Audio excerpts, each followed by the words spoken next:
She is rolling over Dawn like a freight train. My God. Hi, I'm Pierre, and welcome to Neon Reactions. Folks, we are back with Stephanie Sue and Rotten Mango and her coverage of the P. Diddy trial. And yes, I'm behind, I know, and we will definitely do more in the coming week. I will put out more episodes, most definitely. I want to get up to date again, and today we are here with the video called, the next one in her playlist. It's called New Diddy Lawsuit Has Image of Tootsie Roll and the Truth Behind Don Richards' Brutal Testimony. So yes, it's a 2-hour video. Let us head right on in and see what it's all about. I've got a slight hint of a thought what the Tootsie Roll might just mean. But yeah, let's just take a look. Folks, before we dive in, don't forget to hit that subscribe button, like and share the video. All of my socials are down in the description. And if you have anything to tell me, you know, the comment section is the place to go. But now, it's time for Stephanie Sue and Rotten Mango. Let's go. There's a few things in the courtroom that we do not have access to. Well, I would say there's a lot of things. I mean, clearly there's the obvious ones, but there's a few things that keep me up at night. I lay in bed and I think about if I could be a fly on that wall, if I could be a fly on that piece of paper. The first being, I want to know what kind of notes the Combs sons are passing on a daily basis. Every time they're in court these days, they're passing a lot of notes. I don't know what's in them. Sometimes they produce giggles from each other. Sometimes they're shaking their heads, responding to each other's notes. I'm very curious about those notes. Another person's notes I'm curious about is, the other day there were two girls in the public section of the courtroom. So they came in with the public and they were sitting in the two pews of the very back behind the defendant, Sean Combs. And there are moments where after a recess, after a break, after lunch, we'll all walk into the courtroom at varying times. And oftentimes there's not a lot of people in there yet, especially if you don't use the restroom during a break. Well, we see them. There's two girls. One of them has white nail polish on, distinct white nail polish. And they both hold up the Illuminati sign towards the defendant, Sean Combs. He's turning back. He sees the Illuminati signs, like pure triangles. Like in front of their face? Like at their chest. So they're not holding it up in the air, but they're like holding it in front of their chest. Sean Combs looks, and we see him put his hand on his fist on his chest and mouth, "Thank you." Which is something that he does for friends and family. So perhaps he thought these were two fans that showed up in support of him. I want to know what those girls are writing in their notes. Does it look like he knows them? Whoa. No. Very true. And then the last thing that I really want to know is, I want to know what's inside this neon blue notebook. Every morning we go to the courtroom, defendant Sean Combs comes in, he's got this accordion file where he has all of his little court documents, court papers, and every single morning he pulls out this spiral neon blue, highlighter blue notebook. And at the very front, in capital letters, looks like it's written in Sharpie, like thick, bold letters, it reads, "Truth." And every day after court, he puts it back in his little accordion file. It's almost like he's tucking it into bed. He taps the sides of it, making sure it's all nice and comfy in there. And I just want to know if there is anything in that little notebook about Tootsie Rolls. The exact dimensions are 1 to 1.5 inches in length. It's like a Tootsie Roll. It's a chocolate piece of candy. It's about 1/2 inch in diameter. That's the typical size. If you don't have a Tootsie Roll conveniently near you, it is approximately maybe about like half of an adult pinky finger. Keep that in mind for reference. This is all from Jane Doe's perspective as detailed in a newly filed lawsuit against Sean Combs by Jane Doe. So this lawsuit drops. It's a civil lawsuit by Jane Doe against Sean Combs, and this drops May 14th of 2025, which is just 2 days after opening statements. This is in the midst of his criminal federal trial. There is another civil lawsuit filed. Now, this is a civil lawsuit. Just because it's a lawsuit doesn't mean it's necessarily factual. This could be completely true, partly true, or just flat out not true. But as detailed in Jane Doe's lawsuit, she states, no, it all starts in an elevator. She's in one of those high-rise office building elevators in Manhattan with 3 of her... This is already starting off Very interesting. Very mysterious. Friends, and there happens to be a man in the same elevator with her, and he's giving her like the full up and down look. And he's asking, any chance you guys want to come to a party tonight? They exchange numbers, and apparently they end up building some sort of a friendship. She'll end up at VIP sections with Sean Combs, who will tell her, you're very well manicured. You really keep yourself together. I like your nails. I like your toes. Now, in the lawsuit, she details a few odd experiences that she has, like being in a black SUV with a bunch of his bodyguards, like more bodyguards than there are people that they're protecting. And Sean Combs would allegedly try to kiss her. She didn't really like it, but every time he would do stuff like this, afterwards, when she clearly signaled that she did not want this, he would overload her with niceness, and she would feel like, okay, maybe that I was thinking too deep into it, and then she would agree to meet up with him once more. That's his until strategy. the very last time she sees Sean Combs. Now, this is at a party. Sean Combs allegedly starts smoking marijuana, blowing the smoke back into Jane Doe's face, as well as her friend's face. And after about 40 minutes, Jane's friend keeps asking her, do you feel weird? Because I feel weird. Jane says, I mean, I do notice that my legs and arms are really weak, in the sense of like when I'm trying to walk down the stairs, I need to hold onto the banister.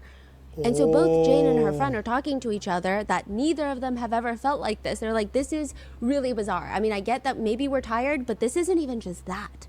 Because Jane feels so weird, they end up leaving the entire party with Sean Combs, and Jane states that she's just asking him, can you please take me home? I don't feel good right now. He keeps trying to detour back to his Upper East Side apartment. He's like, I just need to grab something. I need to stop by there first. Eventually, when the car is parked, not good. He gets out, grabs Jane by the hand, and she details in her lawsuit, he says, come with me real quick. Jane is being dragged, and he says, quote, I want to show you my bedroom. This is what she's alleging. What? Sean Combs, according to that lawsuit, locks the door behind her to his bedroom, throws her onto the bed, grabs her by the neck, and screams at her, I'm going to suck the life out of you. The lawsuit reads, quote, defendant Combs released plaintiff Jane Doe's neck and then held her arm down while using his other hand to swiftly unbuckle his belt and pants before pulling out his bare-skinned private parts, which appeared to be the length and girth of a large Tootsie Roll. The plaintiff went the extra mile to include a picture of a Tootsie Roll for reference, and with the comment that said, she thought his penis was an itty-bitty ditty. The lawsuit alleges... I'm sorry. Okay, what is already going on here? That Sean Combs proceeded to essay her after that. Now, I will note that this document has not yet been reviewed by the county clerk, but this lawsuit is filed, again, May 14th, 2025, just 2 days after the opening statements in the federal court case against Sean Combs, which begs the question, how many more people are going to come out in court to testify against Diddy? Because Cassie also filed a civil lawsuit, and she testified, and now with this episode, Dawn Richard, who is a former bandmate of Sean Combs, filed her own civil lawsuit, and she will also be testifying. This is the testimony of Dawn Richard and Cassie's former best friend of 17 years, Carrie Morgan, and how all of this connects Sean Combs to Michael B. Jordan, therefore Lori Harvey, and ultimately, as the internet has become the most intrigued by, this is Sean Combs' connection to Steve Harvey. We would like to thank today's sponsors who have made it possible for Rotten Mango to support the Joyful Heart Foundation. They are working to transform society's response to SADV and CA. This episode's partnerships have also made it possible to support Rotten Mango's growing team. And we would also like to thank you guys for your continued support. As always, full show notes are available at RottenMangoPodcast.com. A few disclaimers. There are themes of DVSA and sex trafficking in today's episode. Please watch with caution if these are sensitive topics to you, and this one's going to be a little bit heavier. Many of the quotes and statements included have been short. This one's going to be a little bit heavier, as if what we've already heard was not heavy enough, right? And condensed and or combined for brevity. Now, there are a lot of parts where I'm going to be reading like directly off the transcript, but I want to convey to you the exact, or at least try to convey to you, do my best to convey to you the tone and the delivery in which the transcript and these words were said in the courtroom. So my researchers and I have been in the courtroom pretty much every single day. Like at least one of us has been in there every single day since the trial has started, if not two of us. And so when we read the transcript at the end of the day, it's hard to get a gauge of how words are delivered and the impact that it might have on the jury. So we're going to try to deliver at least the pacing, at least some of the tone that is how we perceived it in the courtroom. Any descriptions or observations regarding Mr. Combs, his legal team, the court, and or the public during the trial are personally noted by myself or my two researchers who are present in the courtroom. They should not be used as a definitive source to determine guilt or innocence. In fact, Sean Combs is innocent until proven guilty, and that burden lies on the government. So with that being said, let's get started. There are microphones placed strategically all around the courtroom. The design is to capture spoken words, all spoken words during the proceedings. There are microphones mounted on the ceilings, even where there are places where people aren't really supposed to talk, like the pews. Nobody in the gallery is really supposed to be saying anything. Only the front of the room, you're supposed to talk. But there's microphones everywhere. There's directional microphones on the desks of the defense, the prosecutors, the court staff. A few microphones are placed strategically on the exact defense table that Sean Combs is sitting on. And sometimes when the microphone is placed and pointed towards Sean Combs, and let's say Brian Steele, who's on the left of him, Combs will literally grab the mic and point it directly at the ceiling. So it's like a long, thin, moldable black wire with a little mic at the top. And he will point it so that it's erect and straight up towards the ceiling. And he's pretty intentional about it. So it's nowhere near his mouth, and the court stenographer will not be graced with hearing his little whispers in court. When you say there's microphone in the ceiling, what does that look like? They look kind of like smoke detectors. But they're microphones? Yeah. How did you find out they're microphones? Oh, yeah. I eavesdrop a lot in court. I think a lot of people do. So it was mentioned by people who work in the courtroom. Okay. Yeah. So, like, who's listening to the voice? The court reporter, the stenographer, has these like headphones that amplify all the spoken words from all of the multi-directional microphones inside the courtroom. So the mic is for them to hear only? Yes. Wow. And then they will do the transcript in real time. And then it just sometimes picks up everything a little better than from just one direction. You know, they get more of a global sound where they can pick up the words sometimes easier. Because sometimes, you know, when somebody's talking, they talk into the microphone, then they turn around and say something and do this and that. And sometimes the mic just doesn't pick it up really good. And so they've got all these mics just to help them. Actually, okay, speaking of, in case this is information that might come up later. So as the stenographer is, I guess, doing the transcript in real time, everyone that works in the court, so the defense table, the prosecutors, they have a live feed of all the words that are being spoken. They have a live feed of the transcript. Oh, the transcript. Yes. Got it. Not the thing that you guys are talking about in the back. Okay. But that transcript for the public and the press, you know, you don't get it live. Yeah. Yes. Exactly. Wow. Now, Officer Riz, the man who controls the courtroom, literally my boss for this entire trial, he is making, I mean, it's a very interesting day on Friday. I think anytime it's about to be the weekend, court seems to be in a better mood. He's making sure the public section knows, hey, no talking in the courtroom. He literally tells us, if you want to talk, go outside and tell your 122 followers. And that gets a really good giggle out of every single person, including the people with 122 followers. It was a good joke. Now, outside the courthouse, everyone has just been live streaming. It has been very intense. The press pews don't have as much of a problem with the not talking rule. Our problem seems to be sneaking caffeine into the courtroom. That's what I see press get in the most trouble for. Another thing I never really took into consideration, there are absolutely no glass bottles allowed in the courtroom because they could be used as projectiles, which makes absolute sense. I just really never gave it much thought until one of our researchers is chugging coffee from a glass bottle outside the courtroom because it's just not allowed. Now, the defense, they're sitting in their normal spot, and one person we haven't really talked in depth about is Raspberry Air. That's what we call him. He looks like he might be the youngest guy on the defense team. Raspberry Air? What does that even mean? His name is Jason Driscoll, and we call him Raspberry Air because we know nothing about this man. The only thing that we could find out about this guy is he's pretty young. He's an associate from Alexandra Shapiro's law firm, and he's sitting at the big boys table. And we don't exactly know what he's doing yet, but he seems heavily involved. So we don't know if he's like a dark horse that's going to come out swinging. So we have created this whole plot in our heads where he is is secretly part of the Driscoll family, the massive berry farmers. So we call him the Raspberry Heir. The And Raspberry every day, Heir. Raspberry Okay. Heir is getting a bit more involved and a bit busier and a bit more interactive with Sean Combs. So it's becoming a daily mystery for the RM team of like, okay, what's his role going to be throughout the rest of this trial? Okay. Combs walks in, and some days he's even more unassuming. Honestly, he is less impactful every day that he walks in. There have been at least 2 days where the press and the public are seated first. He's escorted into the courtroom, and since the judge is not on the bench, we are allowed to talk. Everybody's chit-chatting, everybody's like giggling at Officer Riz's jokes, and by the time people look up, Sean Combs is already in his chair, and nobody's even heard him walk in. Nobody even cared. It seems like at this point, everyone just wants to get a general vibe of his energy levels and what color sweater he's wearing. But when he walks in, there's even less presence every single day. Like, Officer Riz has more star power than him.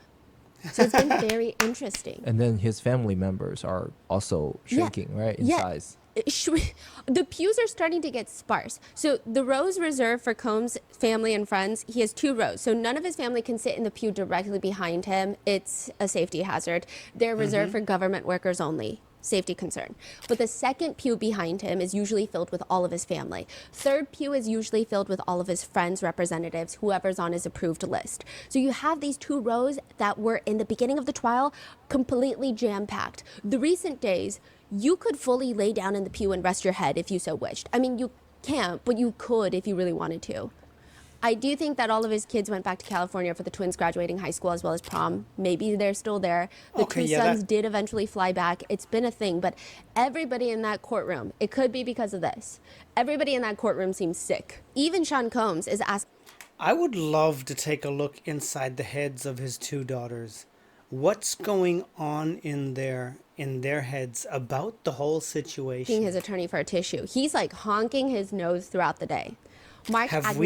Have we heard anything about something like that? Some sort of a statement or thoughts on the whole thing about the kids? Buffalo will take up crumpled up tissues and Post-its and like do little air basketballs into the wastebasket before the judge comes in. So it seems like people are having like in a very light mood. It's a very weird feeling. It does Some sound days weird. There's so much tension and it feels so high stakes. And then some days you walk in and the attorneys are doing air balls with tissue paper into the wastebasket and they're giggling and cackling and it's confusing and it's very weird because I think you walk in and you know the subject matter at hand, you know the types of crimes that he's accused of doing, and then everyone is like interactive in like a normal human way, even the prosecutors, and it feels kind of strange. It feels very jolting, I will say. They're doing air basketballs into the wastebasket. He's got impeccable aim, but the court officers, they're looking at him like, sir, please be a serious person. They're like the most serious people.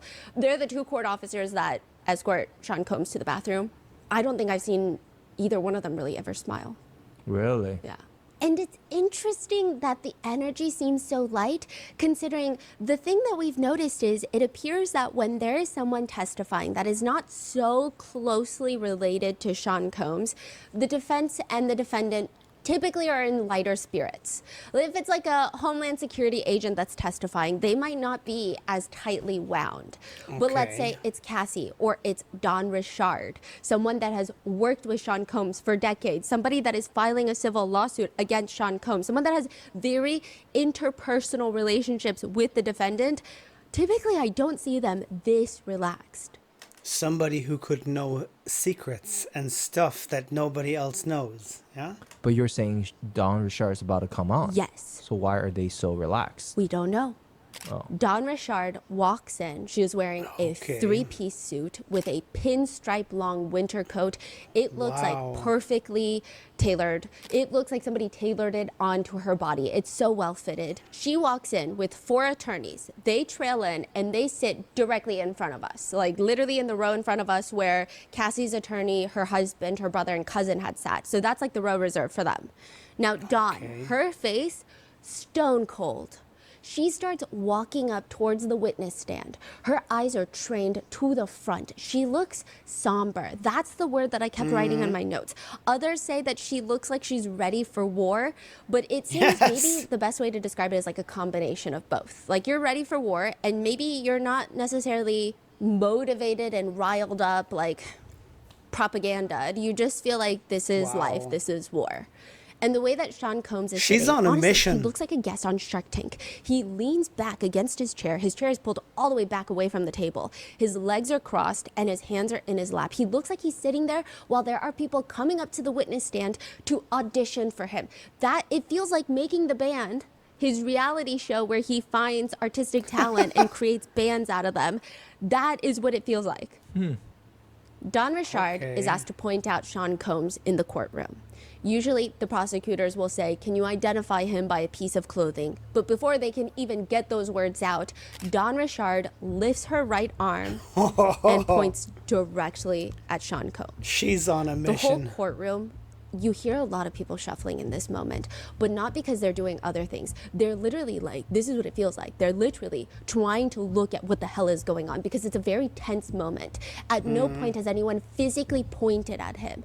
A lot of the times the witnesses will kind of quick glance and then say, he's the one in the gray sweater. But this is like, she's looking and she's pointing. And it's so tense. It feels like she's holding up her hand for a century. It's probably no more than a few seconds, if even that. To the point where maybe Sean Combs feels awkward because he goes to lift up both of his hands. Almost in a sarcastic, you got me. Like his elbows are bent at 90 degrees and his hands are near his face, palms out. That's interesting. It's a very When an invisible bullet hits. tense, odd moment. And when these types of tense, odd moments happen, typically people in the courtroom will try to chuckle. Not because it's really funny, but because it's so tense in there. I think everyone's just trying to find a way to release some anxiety. But at this point, nobody's laughing. The whole thing is just strange.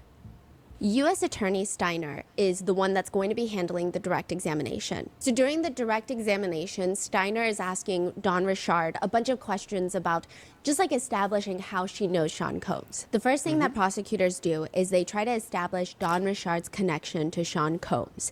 Don Richard's was signed with Bad Boy Records, which is founded by Sean Combs from 2004 to 2011. She was part of this massive girl group, Danity Kane. We've talked about them during our original 4-part Diddy series. And then later, she was signed to another group called Diddy Dirty Money. Diddy Dirty Money was literally just Sean Combs, Diddy, Don Richards, and a woman named Kalina Harper, another artist. Now, I will say Danity Kane was probably the more well-known of the two groups. The first album that they ever released, they debuted at like #1 on the Billboard charts. Whoa. Many members of Danity Kane have come forward to talk about Sean Combs, with a few of them participating in the HBO documentary, The Fall of Diddy. D. Woods, for example, says in that HBO doc, from the outside, he was a mogul. He was this guy who could make your dreams come true, but there was this other side of him who might not be so safe.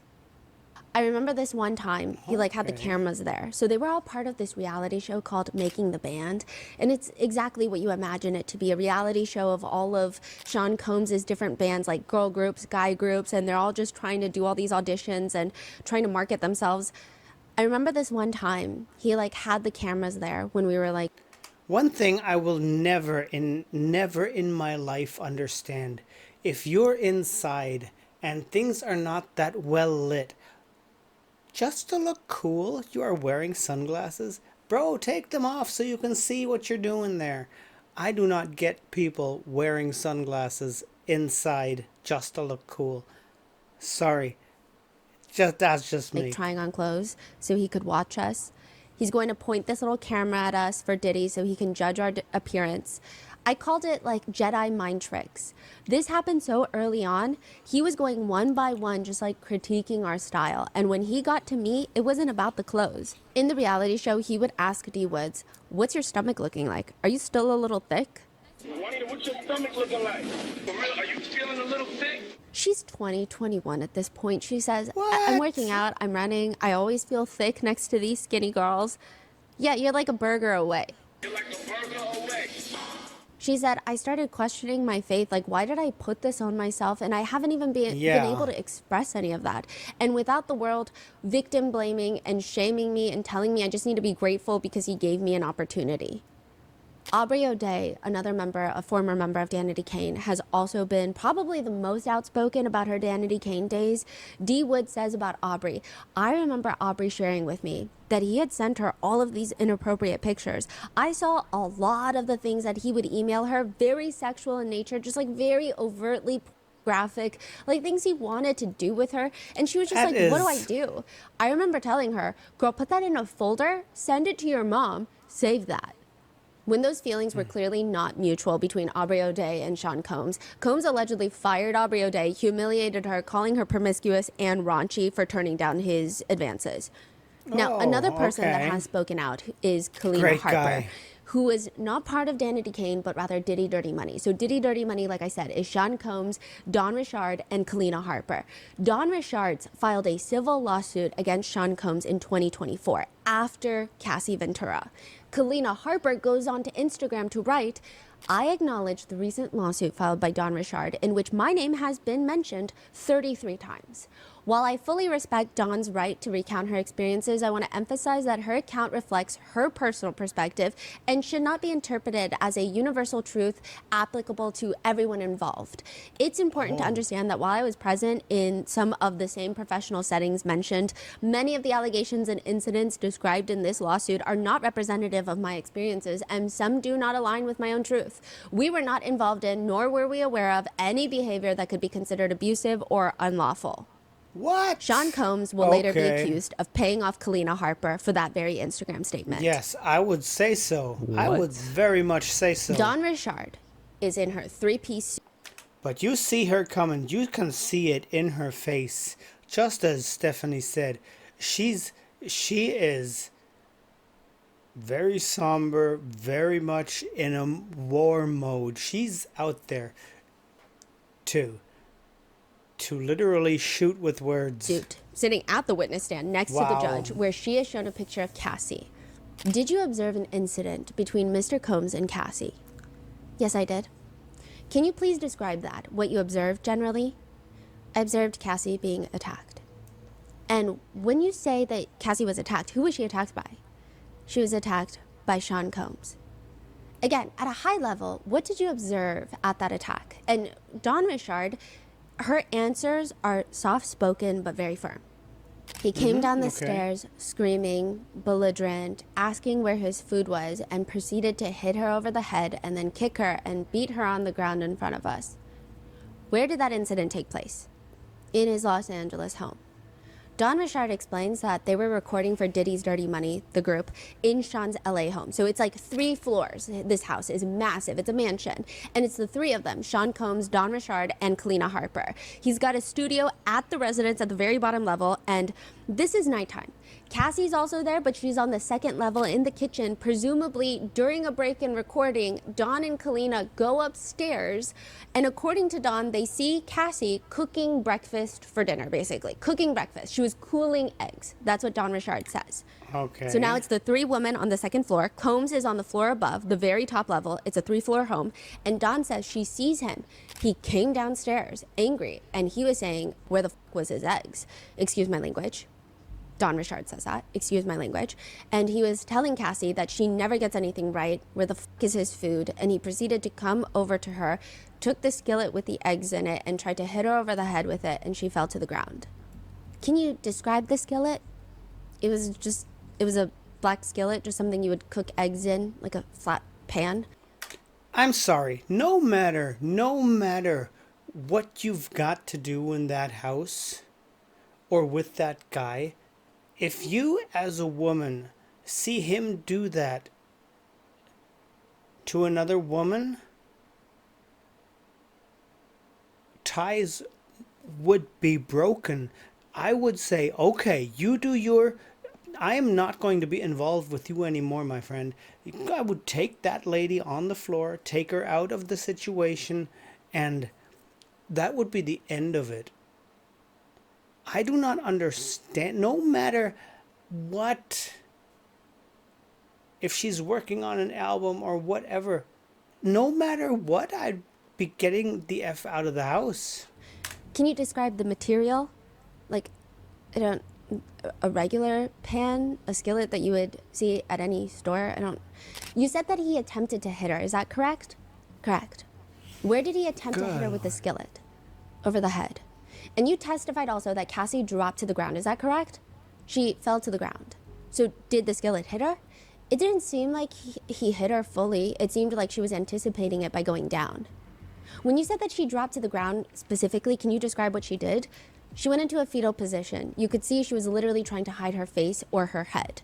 Miss Richard, what happened after Cassie dropped to the ground in the fetal position? He started to punch her and kick her on their body and her head. Then he proceeded to take his arm around her neck and put his hand in her hair and dragged her upstairs to the first floor.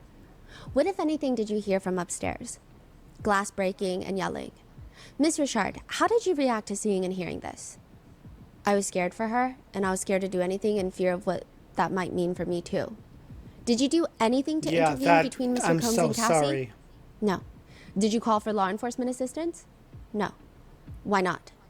I had never seen anything like that before, and I didn't even know what that would mean. I was scared of what that might mean for myself. He was punching his girlfriend. He was beating her up in front of us, and I was scared if I intervened or did anything that I might get worse. What, if anything, were you directed to do the next day? I mean, in a way, I understand it. After they see this whole incident, Sean called... Of course, in a way, it's not that it's not black and white. It's never just a black and white decision. But it feels so hard to just, I mean, I'm standing outside of the whole thing. If that would happen to me, maybe I would even, struggle to do something. But, wow. You watch that happen and you're just standing there, and then you hear the screams from upstairs. I'm sorry. My God. Calls them and is like, hey, can you come back into the recording studio the next day? The next day, he locks the door behind them in that studio. What, if anything, did Mr. Combs tell you and Kalina in the locked recording studio? He said that what we saw was a passion and what lovers do in relationships. He said that Cassie was okay and that it would be in our best interest if we didn't say anything. He was trying to take us to the top, and that where he comes from, people go missing if they say things like that. If people talk, they go missing. And then he gave us flowers. So she wasn't the only one being... That is the immediate threat he makes then the day after. If people talk, they go missing. That's the way it is. So you better go record your little record, and here are some flowers. Thank you. Told that story. Kalina Harper. She hasn't said anything. She's basically said, that's not my truth, in maybe less words. Interesting. When Mr. Combs told you that people can end up missing, what did you understand him to be meaning? That people could die? Death? I don't know. It just seemed Cassie... Mr. Agnifilo interrupts. I'm going to object to this entire line, Your Honor, and move to strike it. Prosecutor Steiner is confused. Your Honor, this is the defendant's statements that she is explaining her understanding of. The judge calls for a sidebar because this is getting a little bit... The emotions are quickly ramping up. It seems like the defense, they're getting very passionate. They're getting riled up. Everybody seems really tense. Even the way that the Prosecutor Steiner, is responding to Agnifilo's objection, it seems very emotionally impactful. Not like they're emotional and unprofessional, but it seems like, what do you mean objection? Like, get out of here. That's the vibe. Now, the judge calls for a sidebar, and when they get back, the jury is abruptly dismissed. So we're sitting there, and we see the clock. We see that there's time left for the rest of the day. Probably like a good 30, 40 minutes. And this judge, he does not like to let us out early because he's all about trying to get the trial finished like around the 4th of July. That's his thing. That's always been his thing. So he likes to use he always has every 5 minutes. It adds up over the weeks. But he's just dismissing the jury? That's it. Sidebar and then dismiss. Wow. Don Richard was on the stand for like 20 minutes, not even. And there's still time on the clock, so none of this is making any sense right now. Everybody kind of walks away a little bit confused. Some would even say, I think, honestly, as Don Richard is walking down the aisle and her attorneys are following her out from literally the pew in front of us, she looks confused. She looks like she thought her testimony would be done Friday and she'd be home for the weekend because she doesn't live in New York City. Right. And did you guys leave after that? So we're kind of sticking around trying to figure out what's going on. And That is even weird. if you do read the transcripts afterwards, you realize that the defense and the prosecutors are in disagreement because the defense is wondering what any of Dawn's testimony so far has to do with any of the charges that Combs is actually charged with. That's what they're saying. They're saying, what does this egg incident have anything to do with sex trafficking, RICO charges, anything?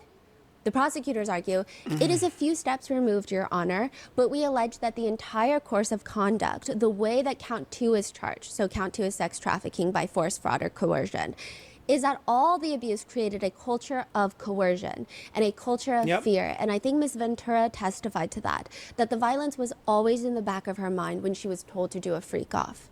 The judge is trying to clarify. I mean, I think what you're saying is that anything concerning Mr. Combs and violence is now in the case. No, Your Honor. Why wouldn't it be? Now, he's not asking her as in like it should be. He's asking her to challenge her legal thought. Anything concerning Mr. Combs and Ms. Ventura and abusing Ms. Ventura specifically, who is the victim alleged in count 2. So that's respect with count 2, Your Honor. But Mark Agnifilo argues it's not count 2. It's not sex trafficking. It's domestic violence that you guys are arguing. It's not sex trafficking. It's not one of the charged offenses. It's too far. It's just too far removed. But the thing is, the abuse is like part of being able to go through with the trafficking, because that's the way he makes the power play on her and keeps her in that little box that she's in with fear and with that's how he makes her comply to everything. There's this constant flow of abuse. And if she doesn't do what he says, the flow will go on. And that's just his way of keeping her bound. And that's what they want to show here. What the government is trying to say is anytime Mr. Combs does anything somewhat violent to Cassie Ventura, that anyone who sees it, remote in time, the next day in a different place without Ms. Ventura, they then can therefore add evidence to this trial about how afraid they were. It's unduly prejudicial, and this is wholly irrelevant. The judge is trying to kind of negotiate with both sides. I think the government's argument is that they're saying that the freak-offs were a result of force, fraud, or coercion. So if they can show that Mr. Combs, as to Ms. Ventura, imposed physical violence on her on a routine basis, and then a jury can rationally infer that when these sex acts occurred, they also were a result of the same physical violence. So why isn't that an inference that the jury could permissibly draw? And I always find these back and forth between the attorneys so fascinating. But Mark Agnifilo is saying, Miss Ventura, first of all, was on and off the stand, and she didn't mention this incident. So let's start with that. She didn't mention this incident. There's no testimony from her about almost being hit with a frying pan. She didn't say a word about it. So we know she was not afraid of that because she didn't mention it. So that's the first thing. The second thing is, it's not about that. If you live in an abusive relationship, then the abuse becomes so much of a daily thing. You cannot pinpoint each and every incident because you'll probably get slapped in the morning, you get hit by lunch, and then you get kicked again before lunch is over, and in the evening you get slapped again. So that's 5-6 different occasions every single day. Nobody can pinpoint each and everything out there. No, it's just not possible. Our position is that this is just a drop dead lie. This didn't happen, and the way we know it didn't happen is because Ms. Ventura didn't talk about it. My point is, if the government's theory is when Cassie Ventura is subject to violence, that is something that's in her head that compels her to do something that the government is saying is illegal, we can't make that connection with this event because Cassie Ventura does not have this event in her head because she's testified this entire week and didn't talk about it. So it's already on dubious ground to start with. The prosecutors argue it's because there's so much violence in the past 11 years that Cassie does not remember every act and There you instance go. of violence. There you go. But the judge even mentions that some portions of the testimony from Don Richards, quote, strikes me as a case built on gossip as opposed to what witnesses actually saw or did or communications that would otherwise be admissible. So he's not saying the egg incident, but other questions that maybe the prosecutors were trying to get admitted into the testimony. He's not saying like Don is gossiping. He's just saying certain questions that the government is proposing and the way that they're trying to structure the testimony, he feels is not to his liking in some regard. So with that, Dawn Richard is more or less stuck in New York City for the weekend. She's got to come back Monday morning back to the courthouse. So again, why did they call it off, dismissed it so early? Because there was so much sidebar. This is the whole argument that they were having. So they don't want to continue. They want to think about it, or no? If they were to have this whole argument and then go back to the testimony, it would have been time for the jurors to go home. So the jurors would have just sat around during a massive sidebar. Oh, they dismissed everyone and they continue this discussion. Yes. Ah, okay. And this is in open court, a lot of it. So you're just sitting, and everyone's gone. The jurors are gone. The witness is gone, and you're just listening to them argue. Okay. Yeah. Now, Monday morning, Dawn Richards walks back in. She's in another perfectly tailored outfit. And this time, Sean Combs barely gives her the time of the day. He doesn't... I mean, she actually, without wanting to talk much about outfits and everything, because that's pretty much unimportant, but... Yeah. Now, Monday morning, Dawn Richards walks back in. She's in another... But you have to say, she is... I love how she's dressed. The first suit was absolutely magnificent. She's there to do serious business, and you can totally see that. She even has a white tie on. She's even wearing a tie. Oh my God. Wow. Perfectly tailored Very outfit. cool. And this time, Very Sean Combs cool. barely gives her the time of the day. He doesn't even really look up at her or watch her as she makes her way to the witness stand. He's either taking notes or whispering with his attorneys. He seems extra confident. So that's Friday. This is Monday. He seems even more confident. Now, I will say, I feel like him not even giving Dawn Richard a glance while she's walking to the witness stand is intentional. It just feels intentional. It feels, it just feels like something someone would do. And he's been It's a staring down. strategy. Like you said, when Cassie walked in, he's like trailing her, right? Yes, but even on the last day of cross-examination, I recall he was not watching her each time. Watching who? Cassie. Because it's almost like a, I really don't care about you type of feeling is the feeling it gives, because most people are watching Dawn as she's walking. Yeah. Huh. He seems very confident. The cross-examination is going to happen soon, so is that why? Once everybody is seated, he's leaned back up against his chair again. His shoulders are slightly up. His head is cocked to the side. And he will go from either staring at Dawn while she's talking to jotting down notes. Brian Steele is on the left side of him. He looks super stressed. And they are back to like leaned in super close. I feel like in the beginning they were leaned in close, then they were separated. And now they're sitting so close. If they both look at each other too quickly, I feel like they might exchange a kiss. Like that's how close they are. Dawn tells Maybe the they jurors, did. just to refresh their memory, after she saw Cassie get abused by Combs over eggs, he invited her and Kalina Harper over the next day and told them that, quote, that the relationship that he had, that was an incident of passion and Cassie was okay, and that if we say anything, we could go missing. When Mr. Combs told you that you could go missing, what did you understand him to mean? That we could die. Miss Richard, how did you react when Mr. Combs threatened you in this manner? I didn't react at all. I was shocked, but also scared because it was our first time really getting started to record, and that was my first time really being in a group with everybody, and I couldn't believe that this would be the beginning of a journey for us. After the incident in Mr. Combs' LA residence, were there other occasions where you observed acts of violence between Mr. Combs and Miss Ventura? Yes. How frequently did you observe Mr. Combs being violent with Miss Ventura? Frequently. Can you please describe for the jury what you observed generally? He would punch her, choke her, drag her, slap her in the mouth. I saw him kick her, punch her in the stomach. And generally, based on your observations, what would prompt these acts of violence?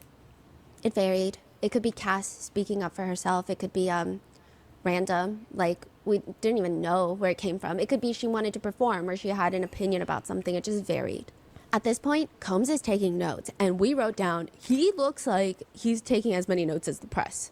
but so are the jurors. They're a lot more captivated by Don Richards on Monday than they were on Friday. Maybe because the testimony was so abruptly ended on Friday, it felt like something's about to happen. So they're all scribbling down notes when she's describing the violence. Many of the jurors, they start taking notes down at the same time.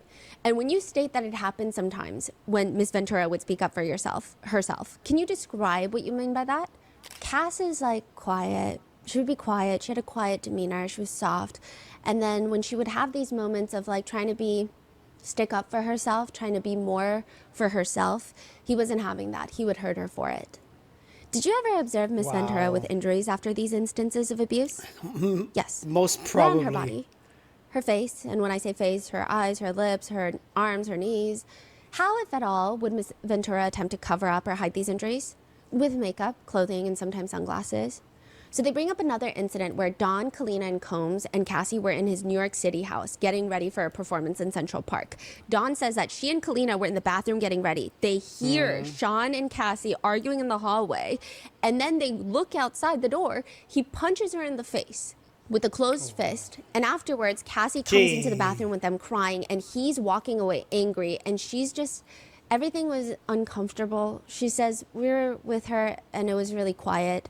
You could see her upset, like she was just hurt and she was embarrassed, which the jurors are told to disregard the last sentence because Don Richards cannot tell us how Cassie felt.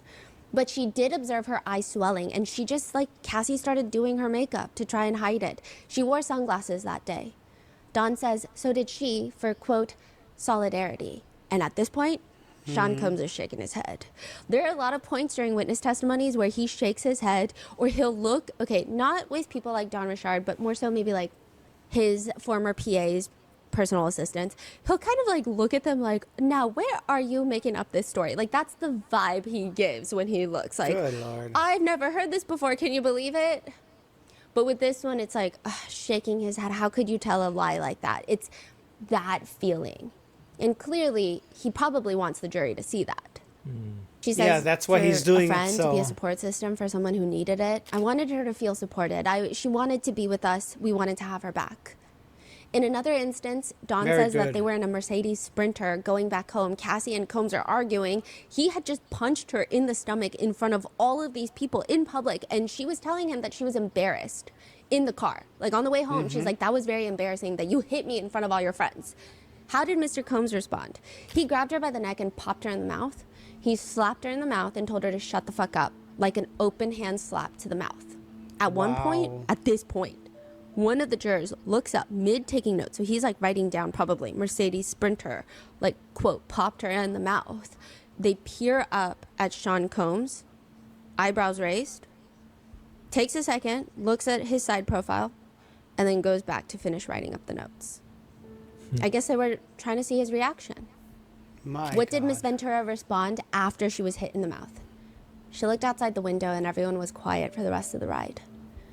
There's this really sad moment where after all that, the prosecutor asks Dawn, Miss Richard, what if anything would you discuss with Miss Ventura about her music career? And Dawn, you can hear her smiling when she talks. She said, Cass had big dreams. She really objection. Overruled, which means Dawn can continue. She wanted to put out her album, and I told her I would write for her. She wanted to do more modeling. She wanted to do well with her career. And I, myself, and Kalina, we encouraged her to do that. We wanted to support her in any way that we could.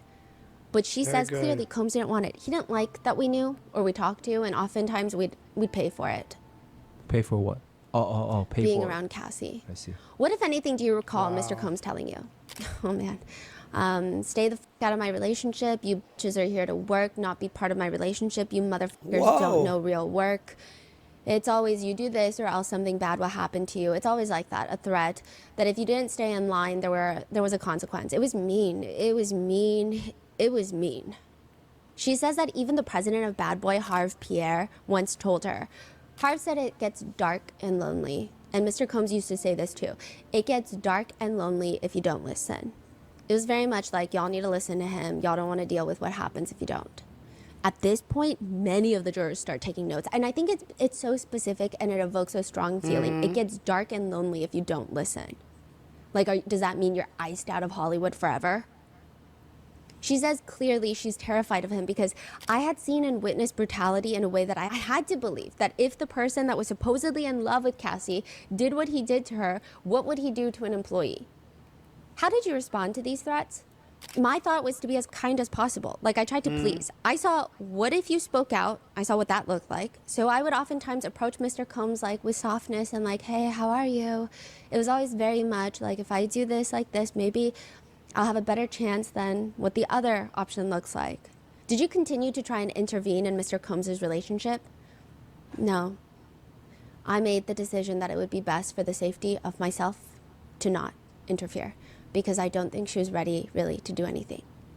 From our perspective in that courtroom, it does seem like Dawn appears to have a harder time testifying to the fact that she didn't help Cassie in certain ways.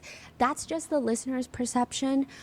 It just sounds like maybe she's more traumatized by that than actually witnessing the violence. Yes, she's not okay with herself not having helped more. That's what it feels like. And that's something you can't shake off. I mean, it's understandable in a way from her perspective from back then, even though I said, how can you let that happen, you know, in the kitchen with the eggs? Even though I said you should help or do something or get out, I know it's not that easy. She will carry that around until the day she goes, because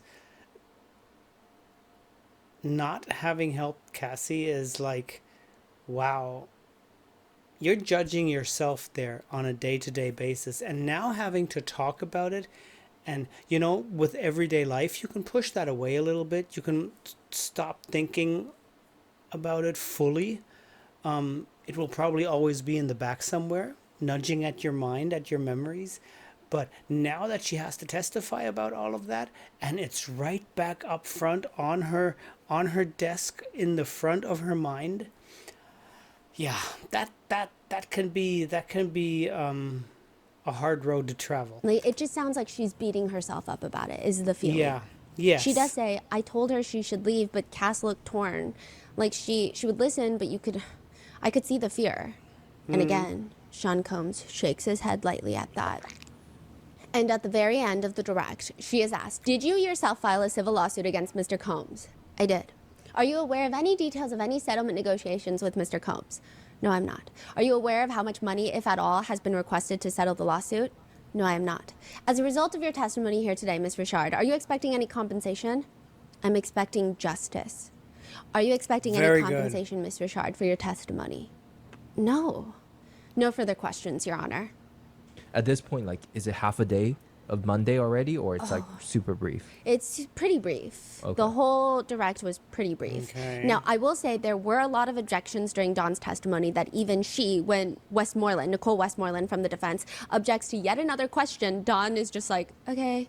Like, she doesn't even, it's so many objections that she's like, okay. Mid-sentence, she's talking. Okay. So with that, it is time for the cross-examination.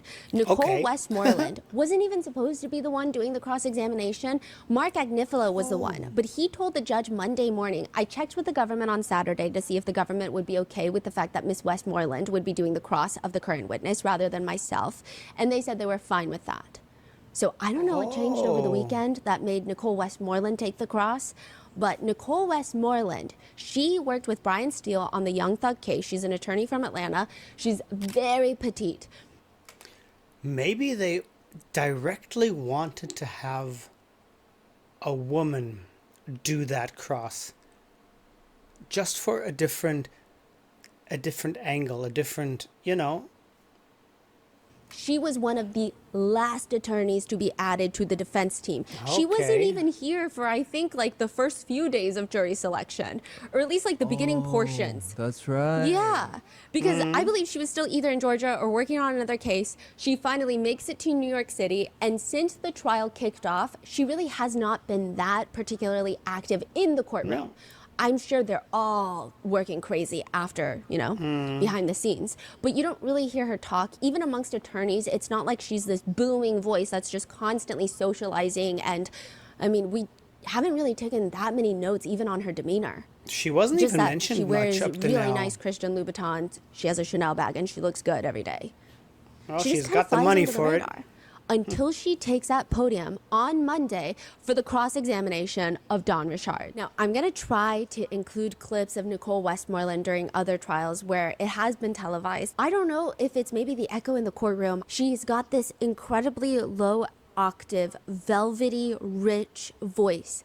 And I can't even do it for you. Good morning, Miss Richard. My name is Nicole Westmoreland. I represent Mr. Combs, okay? How are you? I'm good. How about you? I'm doing pretty good. Okay. So, you do not know when this video, the social media post, you do not know when it was created, correct? I do not. All right. This woman, she sounds incredibly authoritative. The best Okay. way that I can... That was strategy putting her up there. They know exactly how it has, ruffled up the jury up to now, how they felt the tension in the whole courtroom, and they wanted to bring something in there that had a little more of a, not a calming, maybe even calming, but more of a, as she just said, authoritative feel to it. Wow. describe her aura when she's on that lectern is she sounds like a Southern professor, a cutthroat professor that you admire because she knows what she's talking about. She's probably the best professor in her field, but she's very intense. She doesn't like to play around. She holds herself and all of her students to very high standards. And when she finally does crack a joke with you or give you a compliment on anything, you're going home kicking your feet the entire weekend. You feel special. That is the best way to describe Westmoreland. This is the very first thing that she's been doing, at least public facing, of course, in this trial. I'm sure she's working really hard behind the scenes, but she doesn't seem nervous at all. And then you've got the fact of a very authoritative woman asking the questions, not a guy that sort of might sound like nagging at everything the woman that Dawn says, like every time objection and this and that. It might sound like the guy, the lawyer himself is in a nagging mood, like always constantly going against the woman. Now they've got a woman who seemingly knows her place, who is very, like with this aura and with this feel to her, who is going against her. So it doesn't feel that off if a woman says that to her. I think there's a lot of this strategy going on. Some of the other attorneys during their first cross, they seemed a little bit nervous. Even like Brian Steele, before his second cross that we're going to get into in another video, he's like in and out of the courtroom. It seems like he's going to the restroom. He seems like really like got a lot of pent up energy. But not Westmoreland. She's got her hip popped up against the podium. Her body is naturally angled towards the jurors. She looks like she lives on this podium. I need to Okay. ask you a few questions, okay? Now, before filing a lawsuit against Mr. Combs, you're aware that your attorney sent a demand letter on your behalf, correct? I'm not aware of what my attorney sent. I'm sorry. Without telling me any conversations between you and your lawyers you hired, civil lawyers, correct? I have civil lawyers. And you understand that the civil lawyers that you hired are litigating on your behalf, correct? Can you give that in a term that I can understand? You hired lawyers to do a job on your behalf. Yes. Thank you. And you do not know who posted it, correct? You cannot say that for a I fact? cannot say who posted. Okay. And in fact, you do not know who filmed the video, correct? I do not. You do not. All right. And you do not know what approximate time that you saw the post, correct?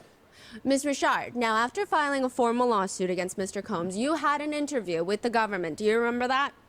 What are you referring to? Like just a conversation with? Can you give me more? I'm sorry. You've had the opportunity to sit down and speak with federal prosecutors, the government, correct? Correct. And you sat down and you spoke with them numerous times, right? A few times. You sat down with them 8 times. Does that sound right? One thing I will say is Westmoreland does not look at her notes like much during this cross. She's very prepared.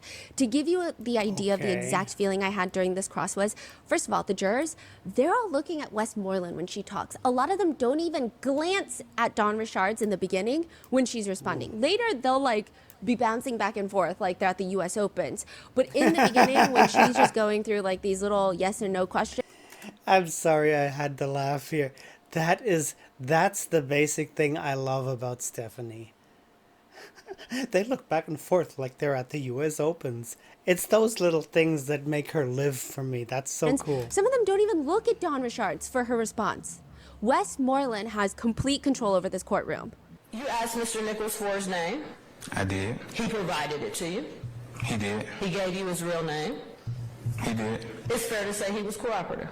He was. Okay. She's come prepared, and she did not come to play or just wing it. I don't recall the number. I'm sorry. Would several be fair? A few times. Would you agree with me that over the few times that you sat down and spoke with the government, that your allegations, the one that you've testified to today, have changed over time? No, I think they've been as best as I can recall. You think they've been consistent? As best as I can recall. First, I want to speak with you about your testimony on Friday about the egg in the kitchen incident. Do you remember explaining a situation like that to the jury? Yes, ma'am. So already Dawn Richard is going into her yes, ma'am responses, which it does, like, I don't know if, it's just interesting. It feels like Nicole Westmoreland is completely in control of this conversation. And that's what the whole thing was about. They knew that would happen, and they wanted to have, because they were afraid of Dawn Richards. They were afraid of her because she made such an impact on her first day. They wanted to put somebody there who was capable of belittling her or making her seem smaller than she is. So they had to put somebody up there, best another woman with even more authority, who could just grasp everything and make her seem like a small schoolgirl, just saying yes, yes, yes, yes, you're correct, yes. So that the whole thing is turned around, and so we've got a little, it's power play. It's basically power play once again. So he Sick. attempted to hit her on the head, and then you testified Ms. Ventura dropped down into a fetal position. She covered herself, yes. And that's your testimony? Yeah. This isn't the first time testifying on Friday and today. It's not the first time you spoke about this egg alleged incident, right? Spoke in my civil case and right now. And you've also spoken about it to the prosecutors. We've spoken, yes. Let's start with the civil part. Are you aware in the letter sent on your behalf to Mr. Combs that the egg incident that you allegedly saw that is described, are you aware of that? Side note, even Nicole Westmoreland's reference to the incident as the egg incident does not seem to be unintentional. Even the judge on Friday called it the incident with the skillet. Later he said, I will call it the skillet incident. But Nicole Westmoreland consistently calls it the alleged egg incident. That's crazy. Wow. They're taking out the skillet of the whole thing. Yeah. She is prepared. Yeah, it's so interesting because it's so subtle, but it's likely very impactful over time. Like these Yes. types of changes in the wording and rebranding in real time, if you will. Are you aware in the letter sent on your behalf to Mr. Combs that the egg incident that you allegedly saw, that it's described? Are you aware of that? No, I'm not aware. I'd like to show it to you to see if it would refresh your memory, okay? Okay. Even the way she says that is just very interesting. Like, she's able to build trust really quickly because a lot of the times the records that she's showing Dawn Richard, we're not privy to. The press, we don't see them. They're not admitted into evidence. But the way Nicole Westmoreland is saying it, I'm like, I feel like I trust whatever's on that document. Like, you're telling me that's on that document, it probably is on that document because of the way she presents herself. And I wonder if it's the same impact for the jurors. And I'm not saying this as like a way to there you go. side with one party or the other. I think everyone should be innocent until they are proven guilty, and that burden is on the government. But I will say her presence in that courtroom was very trustworthy. It was very authoritative. That he may have been in that car, correct? You don't know, I asked you that earlier.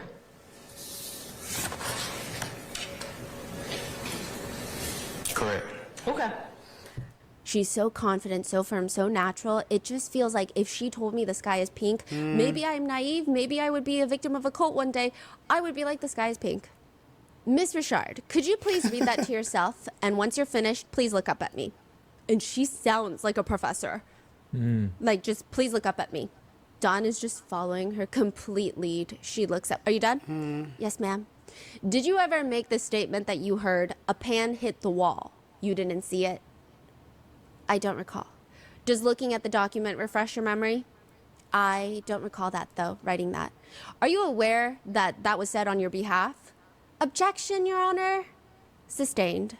Interestingly, in this moment, instead of just asking a new question, Westmoreland goes to rephrase it and even guides the jury on where to go now. So I think this was because I was looking into how to handle a really good cross-examination, because I'm not an attorney. I don't have any legal experience. And I was getting confused because certain cross-examinations or even direct testimonies, I'm like, why are the attorneys asking such convoluted questions? They keep bringing us everywhere. And I feel like if I'm confused, probably the jurors are also confused because we're just normal people with no legal background. And they were saying that a lot of the times framing questions, giving timeline is very specific and very important, because you don't want the jurors to feel like, wait, what topic are we on now? Nicole Westmoreland is very good. Let's go back. You hired civil attorneys, correct? Correct. And you are aware that We're back to correct. civil lawyers reached out to lawyers in reference to Mr. Combs. You're aware of that, right? I'm not aware of that. I'm sorry. You're aware that that they filed a lawsuit on your behalf. Correct. And you understand what a civil suit is, correct? Correct. That's when you're suing someone. Correct. And you're asking for money. Correct. You understand that. I'm asking for compensation for the work that I had. Compensation, money, whatever term you'd like to use, that's what you're asking for, right? Correct. At that moment, if I'm not mistaken, I did see one of the jurors smirk.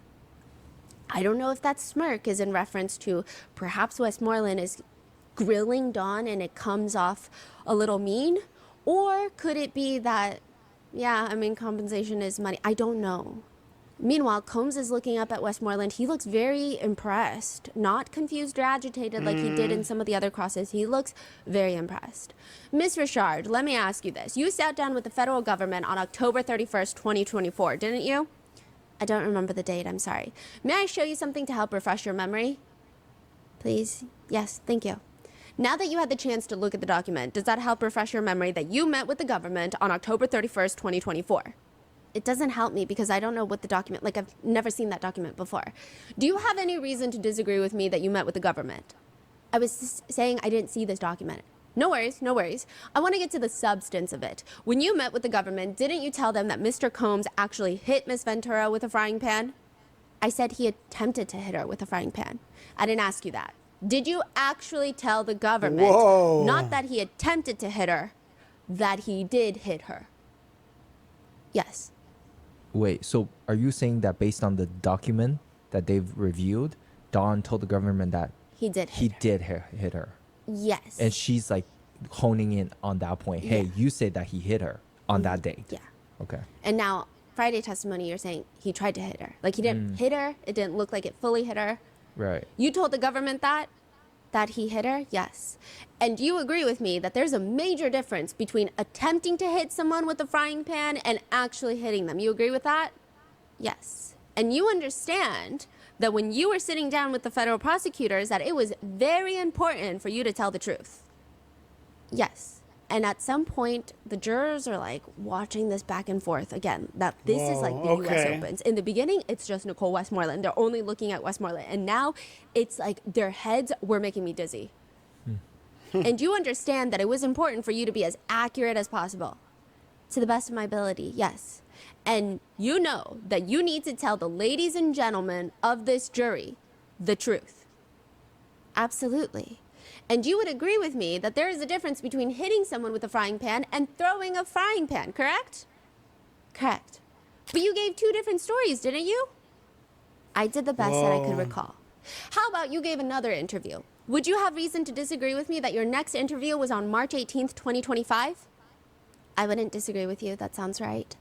And in that interview, isn't it true that you told the federal prosecutors that Mr. Combs actually threw eggs at Miss Ventura? No, I don't recall that. You don't recall that? And that after throwing eggs at Miss Ventura, that he actually set the pan back down? Do you remember saying that? I don't recall that. Let me show you something to help refresh your memory, okay? Please read that to yourself and then look up at me when you're done. Are you done?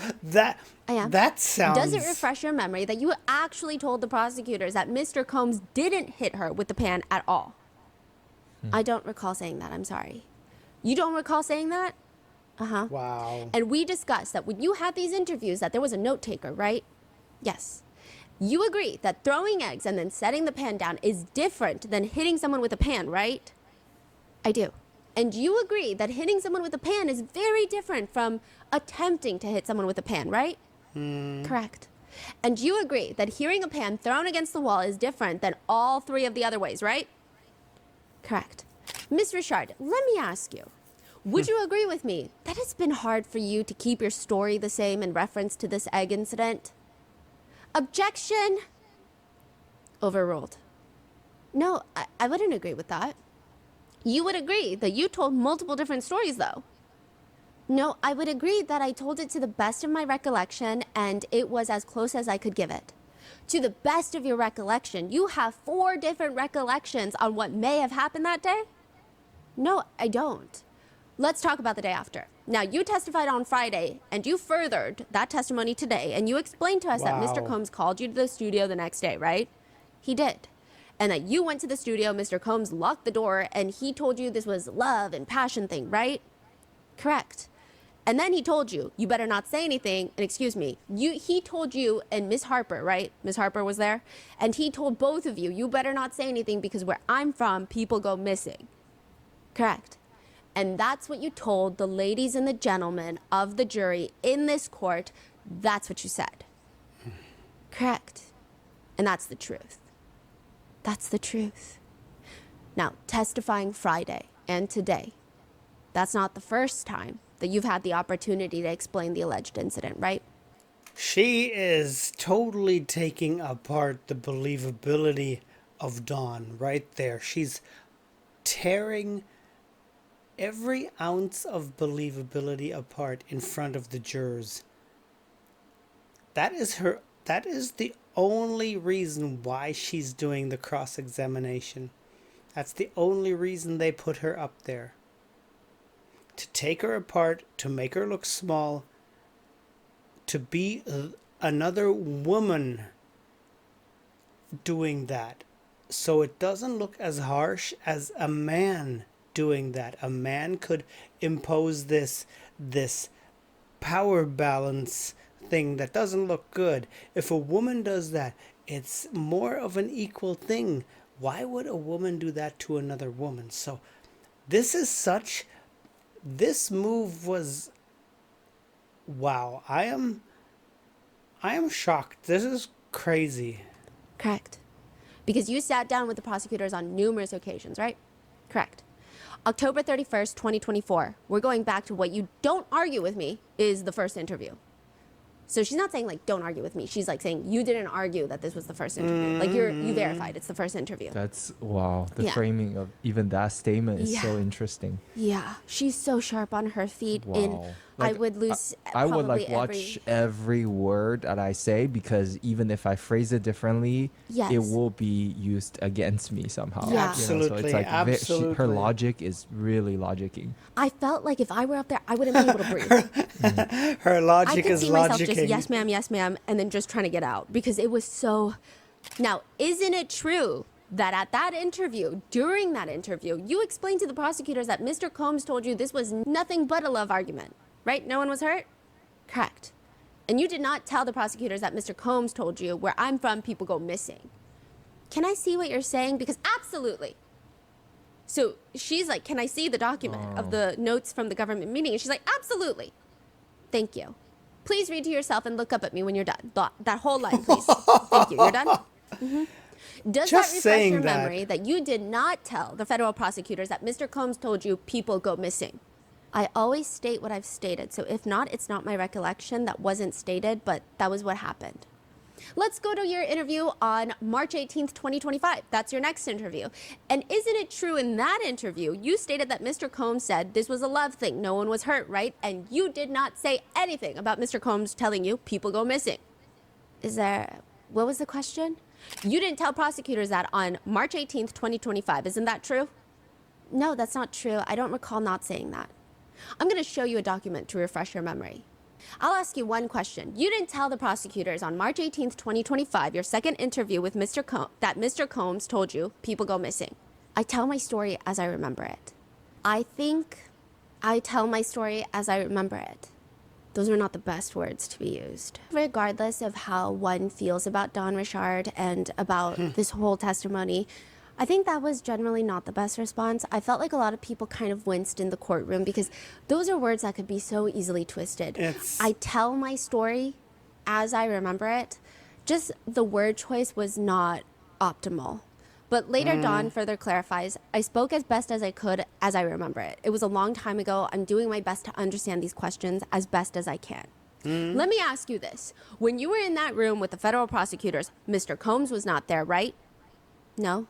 None of his lawyers were there. I wasn't there. And you felt safe in the room with federal prosecutors? Yes, ma'am. And you know it was important to tell the truth? Yes. Right. And you would agree that you alleging Mr. Combs threatened you was something that you would want to tell the United States federal government, right? Yes, ma'am. And although that's what you're saying here in trial, you would agree with me that even in your second interview, you didn't mention that? I mentioned it. Whether or not, I don't know what the notes were taken. I don't know. I can't know what the notes are going to be taken. Sorry. You did another interview on April 17th, 2025. Okay. Do you have a reason to disagree with that date? No. During that interview, you and the United States government, you guys spoke about this incident that you're alleging. You spoke about it again. She is rolling over Don like a freight train. My God. Do you agree with that? I would have to see the document. No worries. Could you please pull up 3574-012, page 2, first paragraph. Please look up at me when you're done. I'm done. We're on our third interview. Mr. Combs was not there? No, he was not. I wasn't there? No. None of his lawyers were there? No, ma'am. You felt safe in this interview? Yes, ma'am. You didn't tell the federal prosecutors that Mr. Combs told you people go missing. I told them exactly what my recollection of that event was. So your recollection that day was that Mr. Combs didn't threaten you by telling you that people go missing. He threatened me and said people go missing. I understand that's what you're testifying here. I'm asking you. You didn't tell the government that on April 17th, 2025, your third interview, correct? I'm telling you I told them what I remembered. So you just didn't remember the threat. No, I remembered everything I'm telling you now. Ms. Richard, isn't it true that the first time that you mentioned and alleged that Mr. Combs told you people go missing was a week ago on May 10th, 2025? Wow. No, ma'am. Would you like me to show you the rest of your interviews to refresh your recollection? I know what I said, ma'am. Now, you said that when Mr. Combs told you people go missing, you took that to be a death threat. Yes, ma'am. That's what you're telling us, right? Yes, ma'am. A death threat that you didn't recall on 7 different occasions? Objection? That's sustained. Let's move on, Ms. Richard. You testified to some other incidents that you allegedly witnessed. Now, you told us about a restaurant, right? And that Ms. Ventura and Mr. Combs were arguing and that he punched her. He hit her. Yes, ma'am. Please tell us who was at this restaurant.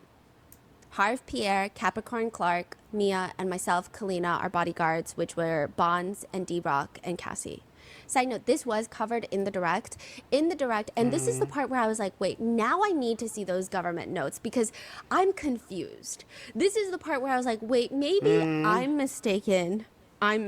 Because I kept looking through the direct and I'm like, I don't understand the point being made in the cross.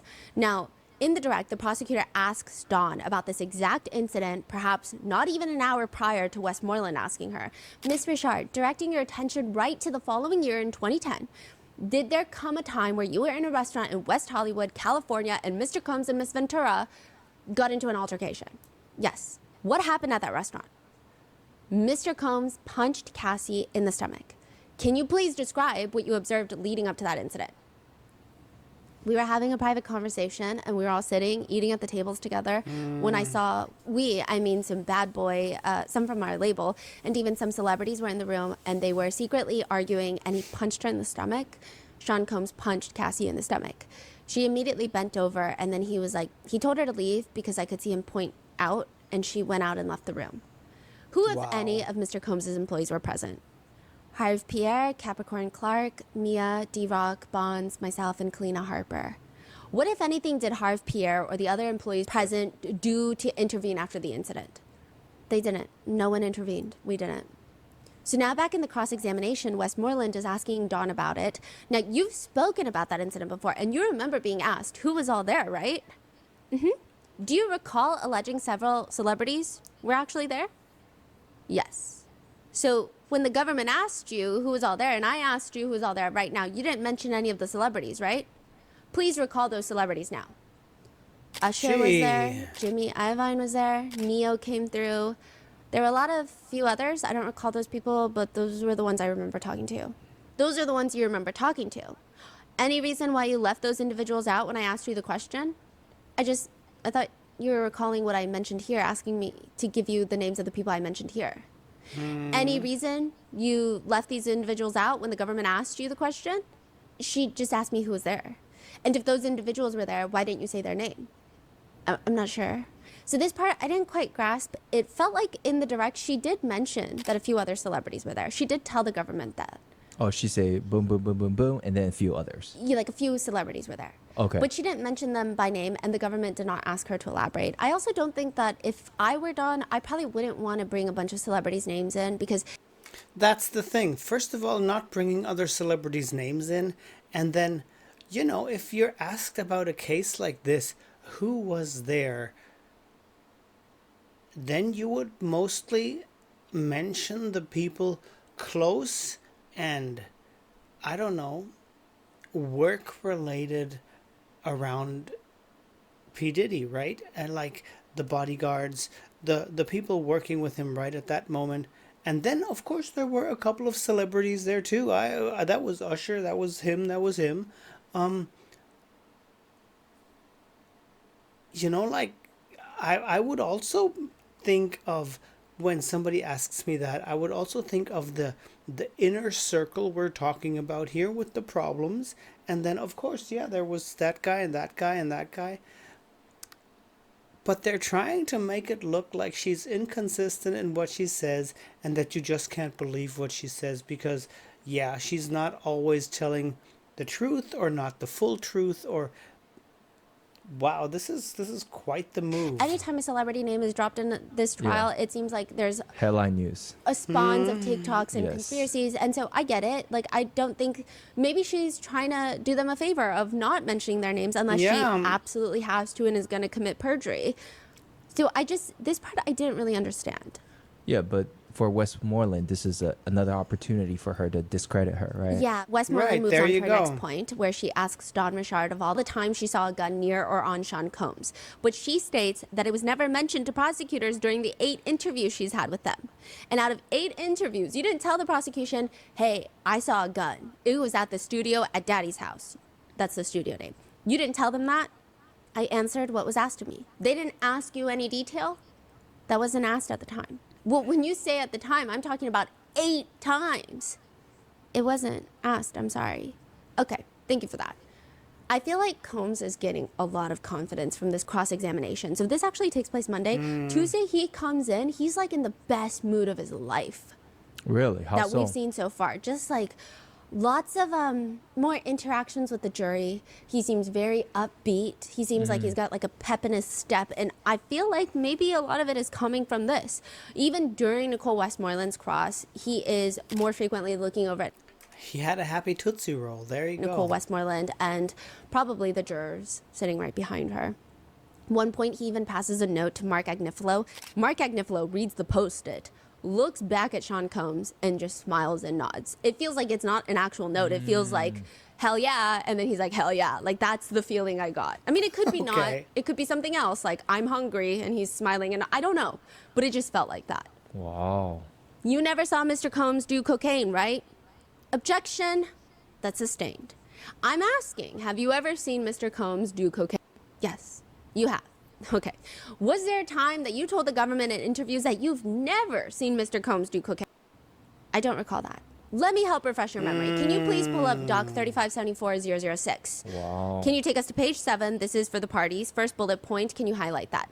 Miss Richard, can you does please... she recall these pages like instantly, or does she have to look for it and then call it out? She looks down to read it, but she's not like flipping through her pages. So a lot of the other cross-examinations, and to be fair to Estevao, her cross-examination of Cassie Ventura was 2 days long, but a lot of it was like, going through. And then it was like, wait, what are we moving on to right now? Like, I don't even know what this question is in reference to. Like, I don't know what timeline you're asking this of Cassie. But with Nicole Westmoreland, I mean, she's like just glancing down, looking for the numbers. That's it. Did that refresh your memory? It did. So I'll ask you again. Isn't it true that you told the government that you've never seen Mr. Combs do cocaine? At the time, I hadn't recalled. No. I'm sorry. At the time that you did the interview on October 31st, you hadn't recalled that. No, I hadn't. But the government asked you about Mr. Combs' drug usage, right? They did. And you didn't say to the government, hey, I don't know. No, I didn't say that. You told the government, Mr. Combs, I've never seen him do cocaine. That's what you said? Yes. And you would agree with me that your testimony has changed on that. It has? I mean, you would agree with me at this point that your testimony's changed on quite a few things. I think as time progresses, I get better with knowing it because it was so long ago. So you would agree with me that as time progresses, your story changes? Yes. And isn't it true that you've never actually seen One Stop sell drugs? Okay, so One Stop is the drug dealer that would allegedly drop by the studio to sell drugs, and it's inferred that he's called One Stop because he's a one-stop shop. He even sells Plan B and like Advil, along with cocaine. So there's that, a whole CVS and an alleyway on one person. And isn't it true that you've never seen One Stop actually sell drugs? No, I've seen One Stop sell drugs. Who did you see give One Stop money? That varied. It could be an assistant, or it could be Puff giving the assistant money to pay for it. You said could be. I'm not asking you to speculate. That's not allowed here. I'm asking you to answer the question if you know. Yeah, I've seen him give money, an assistant give money to One Stop, and he would give drugs. Can you please pull up document 3574015, page 2? This is just for the parties. Isn't it true that you had an interview with the government, right? And you discussed One Stop? They asked you questions, they meaning the government, and whether you had witnessed One Stop selling drugs. Isn't it true that you told the government that you never saw anyone give payment to One Stop? Yes. You didn't know who paid for the drugs. Correct. Right. So when you testified today in front of the ladies and gentlemen of the jury that you saw One Stop sell drugs, that you saw Mr. Combs pay him for drugs, that was a lie? No. So you agree with me that what you're testifying to today is different than what you told the government in that interview? Correct. Another story change? Not a story change, but yes, different. Ms. Richard, I don't know the exact count, but at this point, you would agree with me that we have several story changes. Objection sustained. Let's talk about your testimony in reference to how threatened you felt by Mr. Combs. You were scared? Wow. Yes. Very. So, Ms. Richard, you separated in 2011, meaning you went on as a solo artist, right? Correct. And you were no longer around, with or around Mr. Combs, right? And I mean, you being pretty scared and so fearful in fear of your life after 2011, you were away from him, right? Correct. And I'm sure you being pretty fearful and scared of him, that once you were able to get away from him, you definitely wouldn't want to come back, right? Correct. But you would agree with me that you actually asked Mr. Combs to come back, didn't you? No, not to come back, no. They pull up a text message thread just for the party, so we don't get to see it. Isn't it true that Mr. Combs didn't just reach out to you? You reached out to him? Correct? So you weren't just responding in kind. You were initiating conversation. Dawn tries to bring up the fact that, yes, she did reach out to Sean Combs multiple times after she left in 2011, but it was mainly because she was either trying to get in contact with somebody else, or she mentions that Kalina Harper was going through some things and maybe they wanted to get Diddy Dirty Money back together. So she was doing it more so for Kalina Harper versus like, I want to spend time with this guy. Like that's kind of what it is implied during the testimony. Westmoreland brings up Dawn's solo career and how when she was part of both Danity Kane and Diddy Dirty Money, they're getting platinum for songs. And since she's gone solo, you've released over 100 songs? Correct. And you would agree with me that the songs that you've released haven't reached the levels of success as Dirty Money and Danity Kane. To me, no offense, but you agree with that, right? Correct.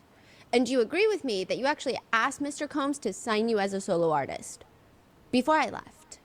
So there's this whole debate and back and forth about why would you, if you were so scared for your life, if he had threatened you and said people go missing back where I'm from, then why would you even want to work with him? And it just is like a continuation of this back and forth, and there's a lot of parts in the cross-examination where it just feels like a lot of power play. That's what it feels like. For example, there you go. That is what I was saying all along. It is pure power play. Westmoreland would say, music is your dream? Yes. And you've been trying to succeed at it for a long time. I did succeed at it. In the past? Now. Like, it just... like, in the moment, I know when I say it, it doesn't seem like a ooh. It doesn't seem like a power play. But I think in that moment, there was a level of tension. It was a level of, like, there was so much tension in that courtroom during the cross-examination. Wow. I think this was probably the most brutal. That's the word that I hear most people say in the hallways. It was just brutal to watch. It was brutal to hear, to witness. In one line of questioning, Westmoreland asks Don, you once yourself had fame, right?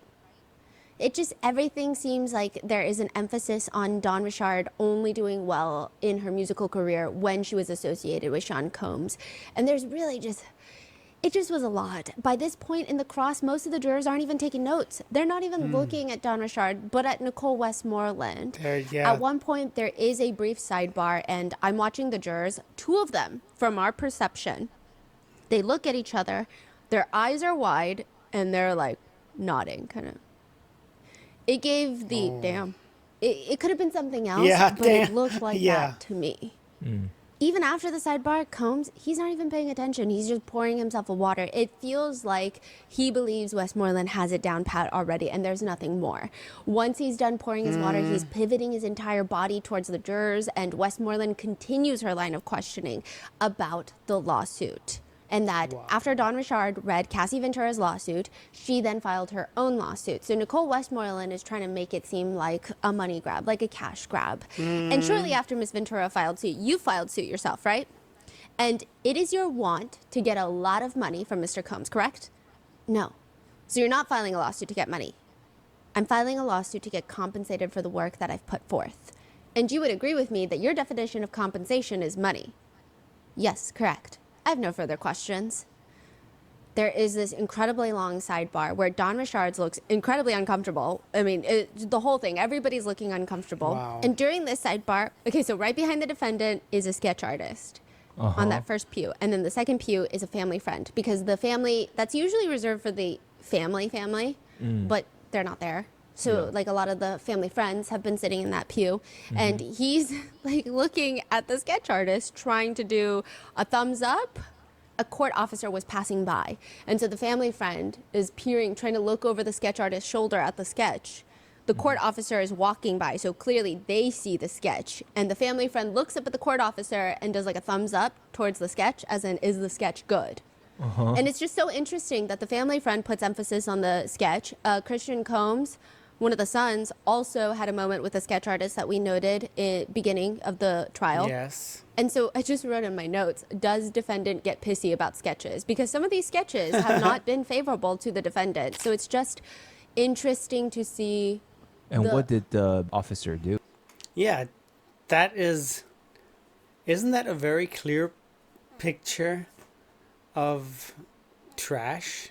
Yes, human trash. The court officer did a thumbs up, and then, so my researcher and I, we fully pivoted our bodies to try and take a look at the sketch.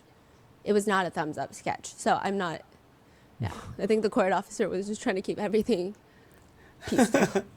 But it's very interesting, this strong level of intrigue coming from the defendant's side about these sketches.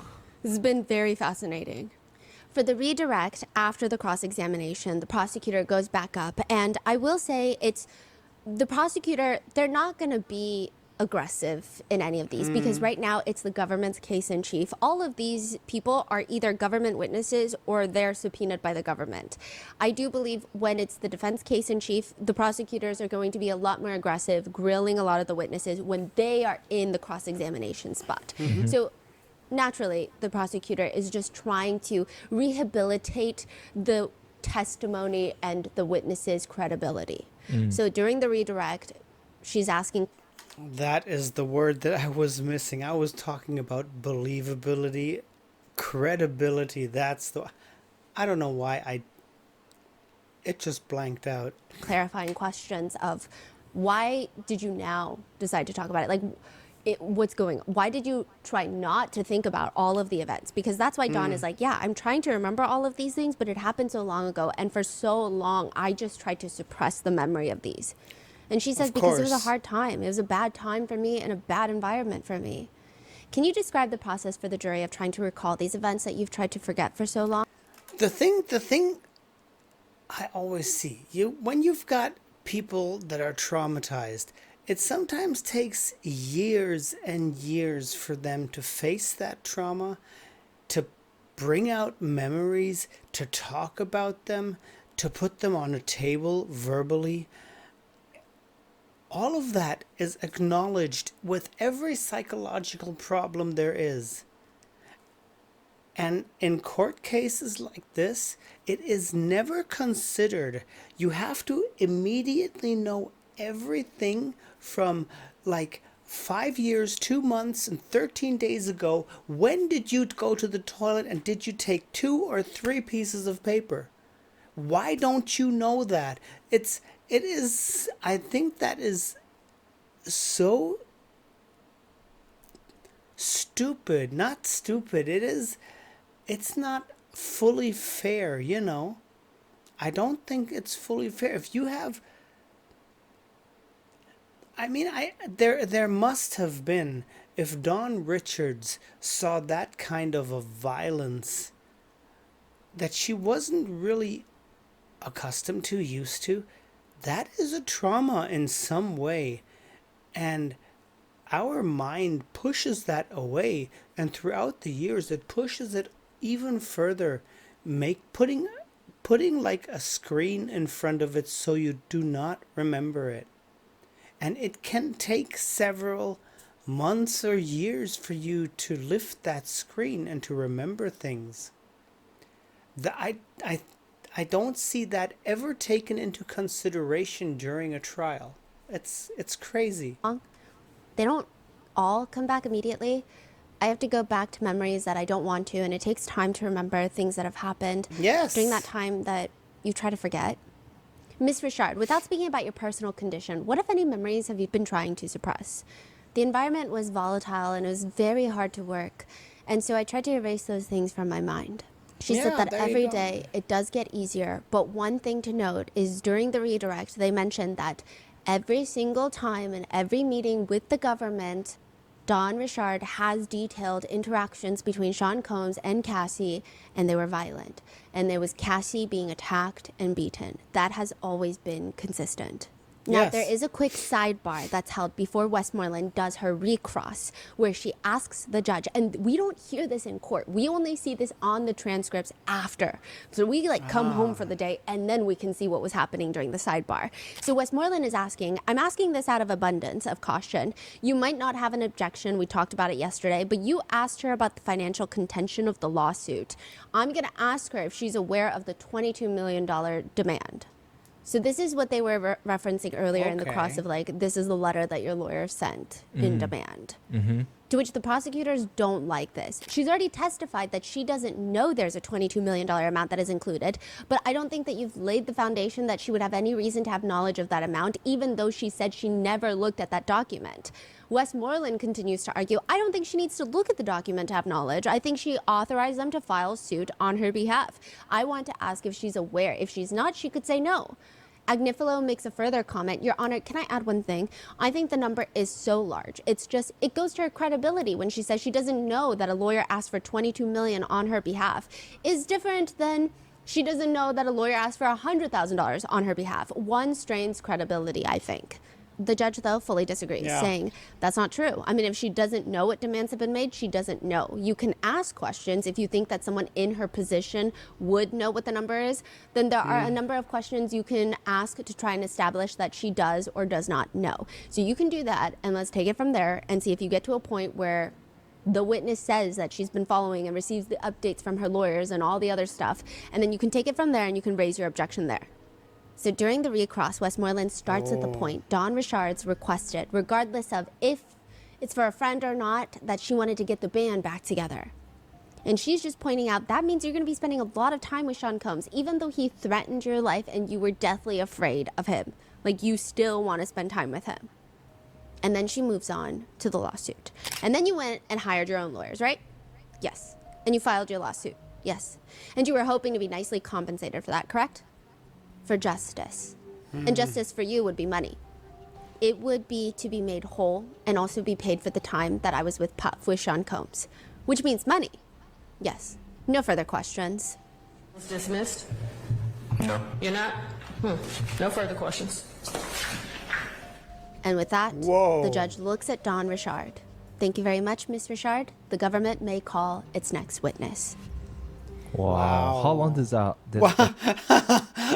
2 wows there. whole thing last? Like a full day, half a day? I would say not even half a day. Oh, wow. But it was intense. It was. She was run over, as I said, like a freight train, just whoosh. Wow.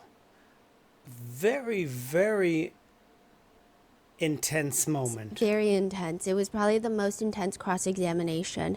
I did hear a lot of people. Okay, so the press line and the public line are outside of the courthouse near each other. And I was listening to members of the public. I don't know why I'm always eavesdropping, okay? But I was listening to them, and they were talking about, they were anticipating that Dawn Richard is going to be testifying. And one of them, who the exact verbiage I believe they used was along the lines of, and they're going to come at Dawn Richard. And he was saying, you know, she's not pregnant like Cassie is. She didn't have this romantic relationship with Sean Combs like Cassie did. And she is a darker skinned black woman. Like, they're going to come at her with everything they've got. Wait, who said this? A This was a public? black man that was in the public line. Oh. And so I thought that was very interesting insight that I maybe would not have come to that conclusion before the testimony. And I don't know why. I just kept thinking about it during the entirety of the testimony. And then you also have the fact that I already forgot her name, but she is also a black lady doing the cross-examination. Wow. On top of all the other things I already said. That is... I don't know if I was thinking too much into it because, you know, it's very easy to start going into conspiracies when you're sitting in that courtroom for 8 hours because there's so much going on and then your mind starts running. But I was thinking about that, and then I was thinking about, it is interesting that Mark Agnifilo was originally supposed to do the cross. Yes. And then he didn't, so I thought maybe that had something. But it was very interesting that that was pointed out. I don't think that was insight that I would have had going in. But it did make sense once I was in there to some degree. So I guess the question is, what are your thoughts on that comment? Do you think that has anything to do with how the cross was handled? Because it was genuinely one of the more intense crosses. I did talk to Dawn Richard's attorney. I spoke with her very briefly. She was actually sitting in front of us in the courtroom, but I was on a Zoom call with her, just asking her about, because I think it's just very interesting to see the human aspect of testifying. I mean, even when she went up there, she pointed at Sean Combs. It's a lot because Dawn Richard is a musical performer, so she is comfortable in front of a lot of people, but this is not her field. And what she said was that a lot of witnesses that do end up testifying, sometimes the feeling that they might walk away with is like, I wish I could have clarified something, or like, I feel a little bit misunderstood. And that's just kind of what happens when you get cross-examined as a witness.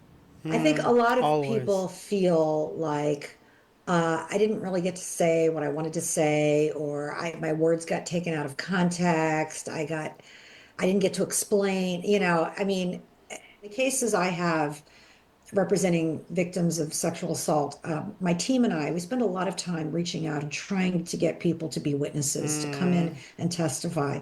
And I would say 99% of people don't want to do it. They want to stay as far away as possible from the courtroom. They're terrified. They have every excuse in the world. They say yes, and then they don't show up, right? It's just very, very difficult. So those who do show up, we have to understand how hard it is and how brave it is. Very And, true. they're there. I mean, Dawn is just one of them. So it must have been incredibly frustrating for Dawn Richard after that type of cross, where like the speed of that cross was also crazy. Like, I don't think I would have been able to even think before answering. And it's like there's some sort of expectation when the speed ramps up to keep up with the speed. So I can see how that was very daunting. And then as they were walking out of the courthouse, Dawn Richard and her attorney, Lisa Bloom, they were getting harassed. Outside the courthouse, it's a bit of a circus. Yeah. There's some very disturbed people out there screaming and yelling at witnesses, unfortunately, just as they're walking from the courthouse to the car. And then there's kind of the more normal journalists. Now, how big is Diddy's dick? Whoa. Wow. I get the 10 Come on million. now, man. Monetization. You're going too far. Yeah, I want to man. get my ass beat for 10 million. I want to get my ass beat for 10 million. Gee. Isn't it freedom of speech? You have freedom of speech? Yeah, I mean, I am. Some people are just outright idiots. Absolute idiots. My God. Imagine it was a very difficult experience. But there are lots of mixed netizen comments, with one reading, Dawn Richard was complicit. She watched Combs violently abuse Cassie and a former assistant, but she continued working with him anyway. And for what? I can't name a single Dawn Richard song. But another one reads, she was terrified to tell what he did because she didn't want to go missing. What do you not get about that? There are points during the day where Sean Combs looks like he's about to fall asleep, which I do write in my notes. How much caffeine does he get? One would hope that he does not have access to other drugs and stimulants in prison or jail, but coffee-wise, how much does he get? I'm looking at the MDC commissary list because I know that the inmates only get coffee on the weekends with their breakfast. But on the commissary list, it lists Colombian coffee. You can only purchase 3 at a time. And then there's another one that says decaffeinated coffee. But then I go on Reddit, and a lot of people report that the coffee in these jails that they sell at the commissary have barely any caffeine. They don't want the inmates to be awake. They don't want them to be stimulated. And so I see him, he looks like, to me and to my researchers, he looks like he's kind of falling asleep at certain parts. Now for this next witness, at least in the beginning, Sean Combs appears to be very invested. Okay. Because it is Cassie's former best friend of 17 years, Carrie Morgan. Carrie Morgan was the one that was at Cassie's house when the Intercontinental Hotel incident happened. So when Cassie went home, Carrie Morgan was there. When Carrie Morgan walks in, Combs does stare and follow her with his eyes, which is intriguing because if you remember from Cassie's testimony, there was a text message admitted into evidence where Cassie says, it always goes back to, well, maybe Carrie would have been the better one to go after since I've witnessed more than once you realizing that she is way better fitting for you than I am. Yeah, it's weird. Perhaps he was displaying interest at some point, invested in Carrie Morgan. But when those court doors open, she walks in, he's watching her walk all the way to the witness stand. Prosecutor Foster walks up to the podium, they exchange good mornings, and she's clarifying statements. So they were best friends from 2001 to 2018, and now they don't speak. Their friendship ended in 2018, which is the same year that technically Cassie and Sean Combs also broke up for good. What, if anything, happened to you in 2018? Her boyfriend assaulted me. So Carrie explains that her friendship with Cassie ended because Sean Combs assaulted her, Carrie Morgan. Now, Carrie explains that she was also subpoenaed to testify. She doesn't want to be here. She doesn't want to testify. Like, I wrote that in my notes. She literally does not want to be here. What did she say? Just every response is like, she just does not look. This is the last place she wants to be. She flew in, likely from LA, with her best friend who was sitting in front of us, and she just doesn't want to be here. I've moved on with my life and away from all these people and their problems. So Carrie met Cassie at a photo shoot. Carrie was 16, Cassie's 15. They hit it off. They end up living together in New York City at one point, doing the back to school circuit. That's how she describes it. So they would do the Target ads, JCPenney ads, like back to school, where they got the backpack with the little notebooks. Oh. They would do that circuit every single year. And she does mention later that Cassie was doing really well as a model. She was making, this is before the Me and You song came out. She was making like some years $250,000 a year. Cassie starts dating Sean Combs. She describes Cassie as, very confident, worked really hard, very successful as a model. And then she starts dating Combs, and the three of them start hanging out more. Prior to it, they didn't really drink or do drugs, but with, I guess, the lifestyle, they start drinking a little bit more. Maybe it's age, maybe it's the lifestyle, maybe it's Sean Combs. They do drugs with Sean. And when you first got to know him, what did you think of him? I thought he was very nice, extremely generous, also sort of intimidating in a strong presence. And as you got to know him more, how did those views change? You see that he had mood swings. Sometimes he would get aggressive, or he'd just be upset instead of always having fun. What would he do when he was aggressive or upset? What would he do? Sometimes he would just yell at Cassie, or you could feel like he was mad. Carrie's explaining that after they start dating, Cassie lost her confidence big time. She lost her spark. She was not like the same Cassie. Carrie says even her body, she was always very slumped, kind of just bad posture. She just became like this. And she's hunching over, showing the jury. And the jury, a lot of them are heads down, like taking notes on all of this. The key points that Carrie Morgan testifies during her direct testimony is when Combs can't get in contact with Cassie, sometimes he would call Carrie. Some days he'd call Carrie 50 times. Some days he'd call her a few times. It really depends. Sometimes he'd send over an employee or have an employee call Carrie. 50 times is actually scary. That is very, very scary. Bro, you gotta get your mind checked. Good 50 Lord. 50 times is like, I expect... She say 50 times? Yeah. Oh, that's actually scary. Yeah. I haven't even contacted 50 different, in the last month or so. That is like wow. alarming. She said 50 times in a row. Yeah, that's wow. She did notice over the years that Cassie was building a frustration because she's constantly working on this music, but she's getting frustrated that it never gets put out. What types of things did you see him do to her? Hit her? Pull her hair? I've seen him kick her? Push her?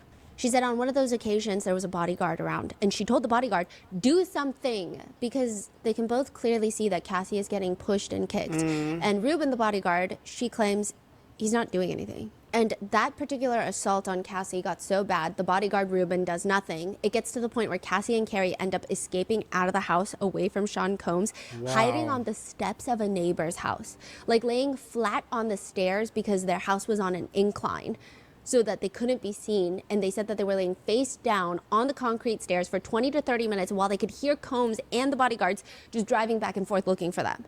Carrie says, I didn't know what to do, so I just wanted to stay there until everyone calmed down. Another event, Carrie says, happened while they were on vacation. She just hears screaming. Can you talk through the chain of events? What, if anything, happened before the screams happened? Cassie had gone to the bathroom, and then after a few minutes, Sean said she's taking too long. So he left me, and I was just in the bar by myself, and then a few minutes later, I heard her screaming. And how would you describe her scream? Like guttural, like terrifying. What did you do? So I heard her screaming. I went to the hallway. The hallway was extremely long, and they were coming out of the master bedroom, and he was dragging her by the hair on the floor. And how far did you see him drag her by the hair? I probably saw like 10 feet. And then I ran back to get my purse so that we had credit cards and a phone and stuff. And when I came back, they were outside. So I didn't actually see him drag her all the way down the hall. Carrie says that she ran and got her bag just in case they needed to run away, and she wanted to have money and a phone. I saw him push her on the ground. Good thinking. I mean, I don't understand the part that after he got abusive to her, that she would cancel the friendship to her, but it might also just be out of I don't know if we'll hear more about it, but it might just be out of a self-preservation to cut off ties off of everything that comes from that direction and start anew. It's,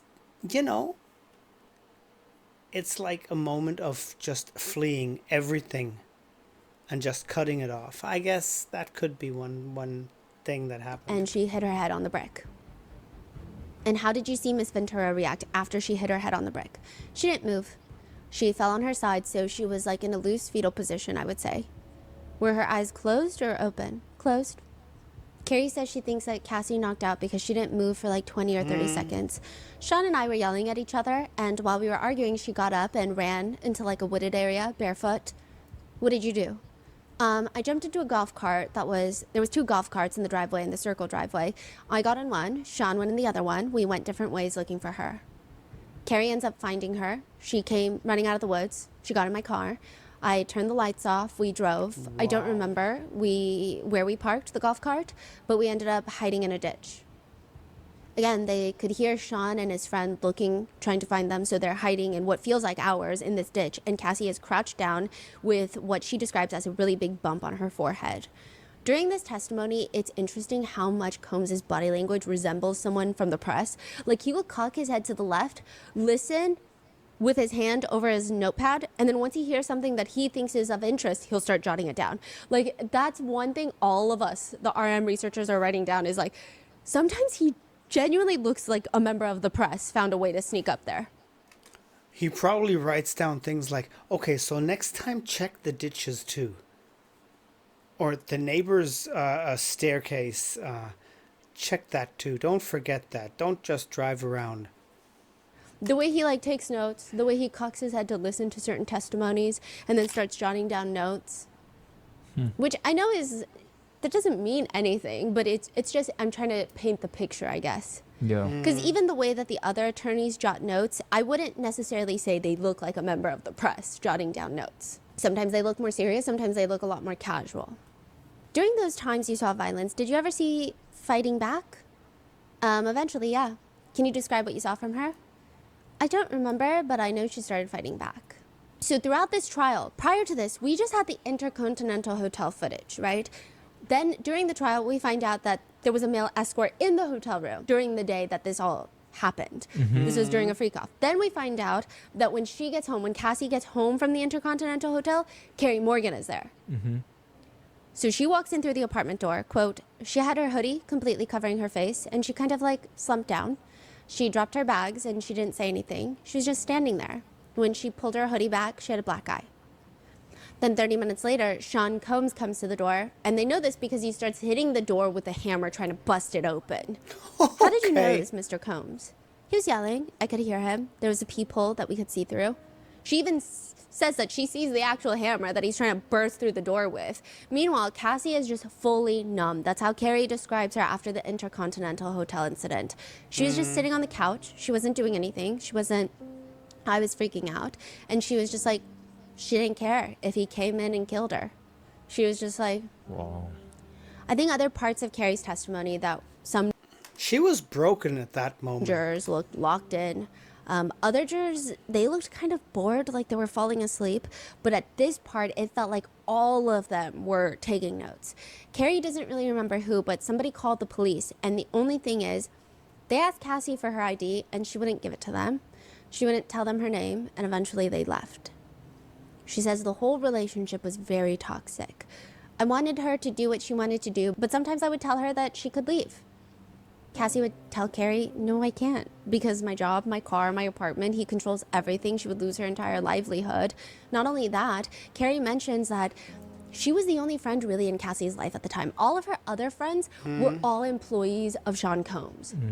And the thing that she noticed is every time Cassie talks to them, she's more adamant than before that she's going to stick it out, if you will. She didn't want to leave after spending time with associates of Mr. Combs. She would see some people that you could tell that they were convincing her that it's okay. But the incident that ruins their nearly 2-decade friendship is Carrie and Cassie are in Cassie's house in the Hollywood Hills. They're listening to music. This is in 2018. Cassie is using the restroom when Sean just comes into the house. Carrie says, I guess he had a key and she didn't know. So she was in the bathroom. She saw him come in and she locked herself in the bathroom. And I was in the living room and he came up behind me and choked me. And then when I got away, he boomeranged a wooden hanger on my head. What? How did he choke you? I'm not sure, but I had finger marks on my neck, so. What type of hanger did he hit you with? A wooden coat hanger. And what part of your body did the hanger hit you? Behind my right ear. Without telling me Mr. Combs' specific words, what did he express concerns about when he hit you? Who Cassie was cheating on him with? At the time, did you know what he was talking about? I had no idea. Carrie is trying to flee the apartment. She ends up seeing Combs' old assistant, Ryan, and she's telling him he's going crazy, like he's lost it. Ryan doesn't really do anything, just kind of shrugs. Carrie walks away, concussed from the wooden hanger. She's dizzy, throwing up. She has to go to urgent care. And this is the point where she's just over it. She gets an attorney. She plans on filing a lawsuit, but she doesn't. Instead, she meets up with Cassie at a pizza place in West Hollywood. Cassie offers her $30,000 to sign an NDA and not file a lawsuit. What did Cassie say when she told you about the money? She told me that she thought I was milking it, that I was over-exaggerating, and da-da-da.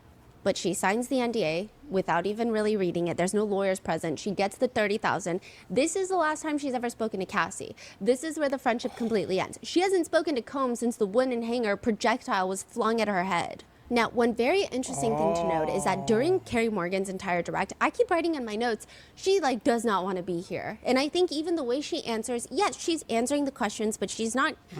I don't think she even wants to be. I don't think she should be. But she's just very, this is what happened. I'm ready to leave. Like, that's the tone that everything was. But when Mark Agnifilo takes the cross-examination for the defense, the best way our team could describe it collectively is he is incredible at disarming the witness. He's so good at building trust and rapport, not even just with the witness, but with the jurors, too. He will make strategic jokes. At least in hindsight, they feel strategic. You grew up in Buffalo, you said? Yes. Came to New York for the vastly improved weather, and all the New Yorker jurors are laughing because it's been so cold and windy, and the weather has been honestly heinous going to the courthouse. Yeah. All the jurors are smiling, and they can clearly relate. He also hates using the microphone. Agnifilo, I've noticed, and I've always wondered if he is literally just an old teddy bear dad or if this is strategic because it comes off more approachable and just oh, clueless me, where's the microphone? Mark Agnifilo is so good at disarming Carrie. She starts opening up. She's way more receptive to his questions. She seems way more engaged than she was during her direct. Really? During her direct, yeah, she answered just enough to show, hey, I answered your questions. During the cross, she's giving out more information. Really? Wow. Yeah, and another side note is Westmoreland and Agnifilo are great at addressing the members of the jury. The prosecutors, I feel like they do say things like, could you explain to the jurors? Could you explain to the jury? But they kind of act like the jurors don't exist, is the vibe. I'm sure if I pour through the transcripts all over again, just specifically searching for the parts that they address the jury, I will find it. But it's done in a way that feels so minimal or non-existent. But Mark Agnifilo, even for the witness, he acknowledges Carrie Morgan was subpoenaed. You don't want to be here. He tells her that he's going to do his best so that she can get out of here. With the jury, he's always like, wait, I'm confused. Also, maybe the jurors are confused. So could you explain it for us? It's very he doesn't say those exact words, but he doesn't make it seem like invisible force field. Yeah. They're just watching he's making it feel as one. Come on, tell us. We're over here. Yeah, it's the press and the public. He knows exactly what he's here to do, which is convince the jurors. Yeah, even Nicole Westmoreland is like, ladies and gentlemen of the jury, could you explain to the ladies and gentlemen of the jury? So it feels very like a three-way conversation almost, instead of I'm invisible and you're just acting like I'm not here type of feeling. Carrie mentions in the cross-examination that Cassie was probably jealous of Kim Porter. She was jealous because she could never go to the New Year's Eve parties. Also, a bunch of celebrities get name-dropped in the cross-examination. In one giant group picture, Keke Palmer is in the picture, so her name comes up. But again, there's no sinister context, just she happens to be in this massive group picture with a dozen other people. Mark is trying to prove that Combs had helped set Cassie up with other artists for collaborations that were much larger than her, aka trying to help her career. He casually just throws out, in the middle of the cross, I think you said Lil Wayne. Carrie Morgan is like, I didn't say that. You didn't? No. Sorry. Do you know if that's true? That she worked with Lil Wayne? What? Yeah. Not that I can't. That's fine. That's fine. Do you remember any other artists that Miss Ventura did work with? And at that moment, I was like, I feel like he did that on purpose because nobody heard Lil Wayne unless he's looking at the meeting notes from Carrie Morgan and the government. But then he would have pulled it up. I don't know. It was just so bizarre. No, I can see it. I can see him just Like taking a shot. Belittling, yeah. Eminem, like just throwing names out there to. Yeah. Wow. That's fine. That's fine. Do you remember any other artists that Miss Ventura did work with? Yeah, French Montana, Fabulous, Too Short. I'm sure I'm missing a bunch, but she did a mixtape that had a features on every song. But probably the biggest part of the cross was that Carey Morgan says when the hanger incident happens, Sean Combs was wondering who Cassie was cheating with. And she said, I have no idea who she was cheating with at that time. But it turns out she was cheating on him with somebody? Yes. Okay, and at that time, at that moment, you didn't know who it was. I had no idea she was cheating on him. So it's kind of unclear whether or not Cassie was cheating or not. Not that it would in any way absolve anyone the guilt of giving a friend a concussion, but it's unclear. It just, in the cross, it made it seem like perhaps she was cheating, which I don't know. It did kind of feel like an aha moment when she said that. Wait, so wasn't Diddy always have multiple girlfriends? Like... I guess the picture that the defense are trying to paint is it was like a two-way toxic relationship. Oh. Okay. Now, the cross ends, and the redirect, the main focus of the prosecutor, is that Combs was violent. And he was not just violent when he was jealous and accused Cassie of cheating, like the defense is trying to make it appear, but he was violent for all things. They asked Carey why Combs was attacking Cassie during the vacation, and she said that she was taking too long in the bathroom. One very interesting moment, Mark Agnifilo tells Carey Morgan that she has to speak or say yes or no into the mic rather than shake her head, because the court reporter is only taking down spoken word. Do me a favor, if you don't say yes, he will hit me. Talking about the court reporter that's sitting right in front of her. I just thought it was an interesting choice of words. I don't know if it's strategic. Could be not. Even when he asks about the NDA signing and the $30,000 exchanged at the pizza place for the wooden coat hanger incident, Mark asks if there were any lawyers present, and he comments, because she says no, he comments, which is probably why the exchange got done. Withdrawn. So he's like making fun at attorneys and making fun at the situation of like, come on guys, you can't be doing these things without attorneys. Everyone was giggling. The press were giggling, the public was giggling, the jurors are giggling. It was very interesting. And at the start of the case, which feels like 3 years ago, but this was basically like a week ago, right? Michael B. Jordan was all over the news because he was listed on the people and places list for jury selection. It was said that Cassie and Michael B. Jordan dated briefly, which was confirmed by Cassie and now by Carey Morgan. Carey admits that Combs was jealous of Michael B. Jordan because while Cassie was in South Africa to shoot a movie, she was not dating Sean Combs. She was in the midst of talking to Michael B. Jordan. Now, in terms of the relationship, Carey said she didn't really ever meet him or know anything about him, but she just knew that Sean Combs was jealous of him. Now, this is where it gets strange. We go from Michael B. Jordan, because he's brought up in this testimony, and then I go home, I go online after court, and everyone's like, Steve Harvey. And I'm like, what's happening? Everyone on the internet are making, quote, Steve Harvey and the diddler jokes. That's not me making the joke. That's the internet making that joke. The public timeline of what we kind of know, and we've briefly went over this in our 4-part series. There were sources in 2018 that stated and suggested, rather, that Lori Harvey and Justin Combs, Combs' second son with Misa Hilton, were dating. The next year, in 2019, Lori Harvey was linked romantically with Sean Combs, Justin Combs' dad. They were photographed vacationing in Italy with Steve Harvey and Marjorie Harvey, Steve's wife. Their relationship seems a little bit more confirmed but unconfirmed. Really? I am... Okay. I didn't know... how she mentioned Steve Harvey at the beginning of this whole episode. I was not sure yet where to put him in the whole story, but oh my god, okay. I was absolutely not aware of this connection.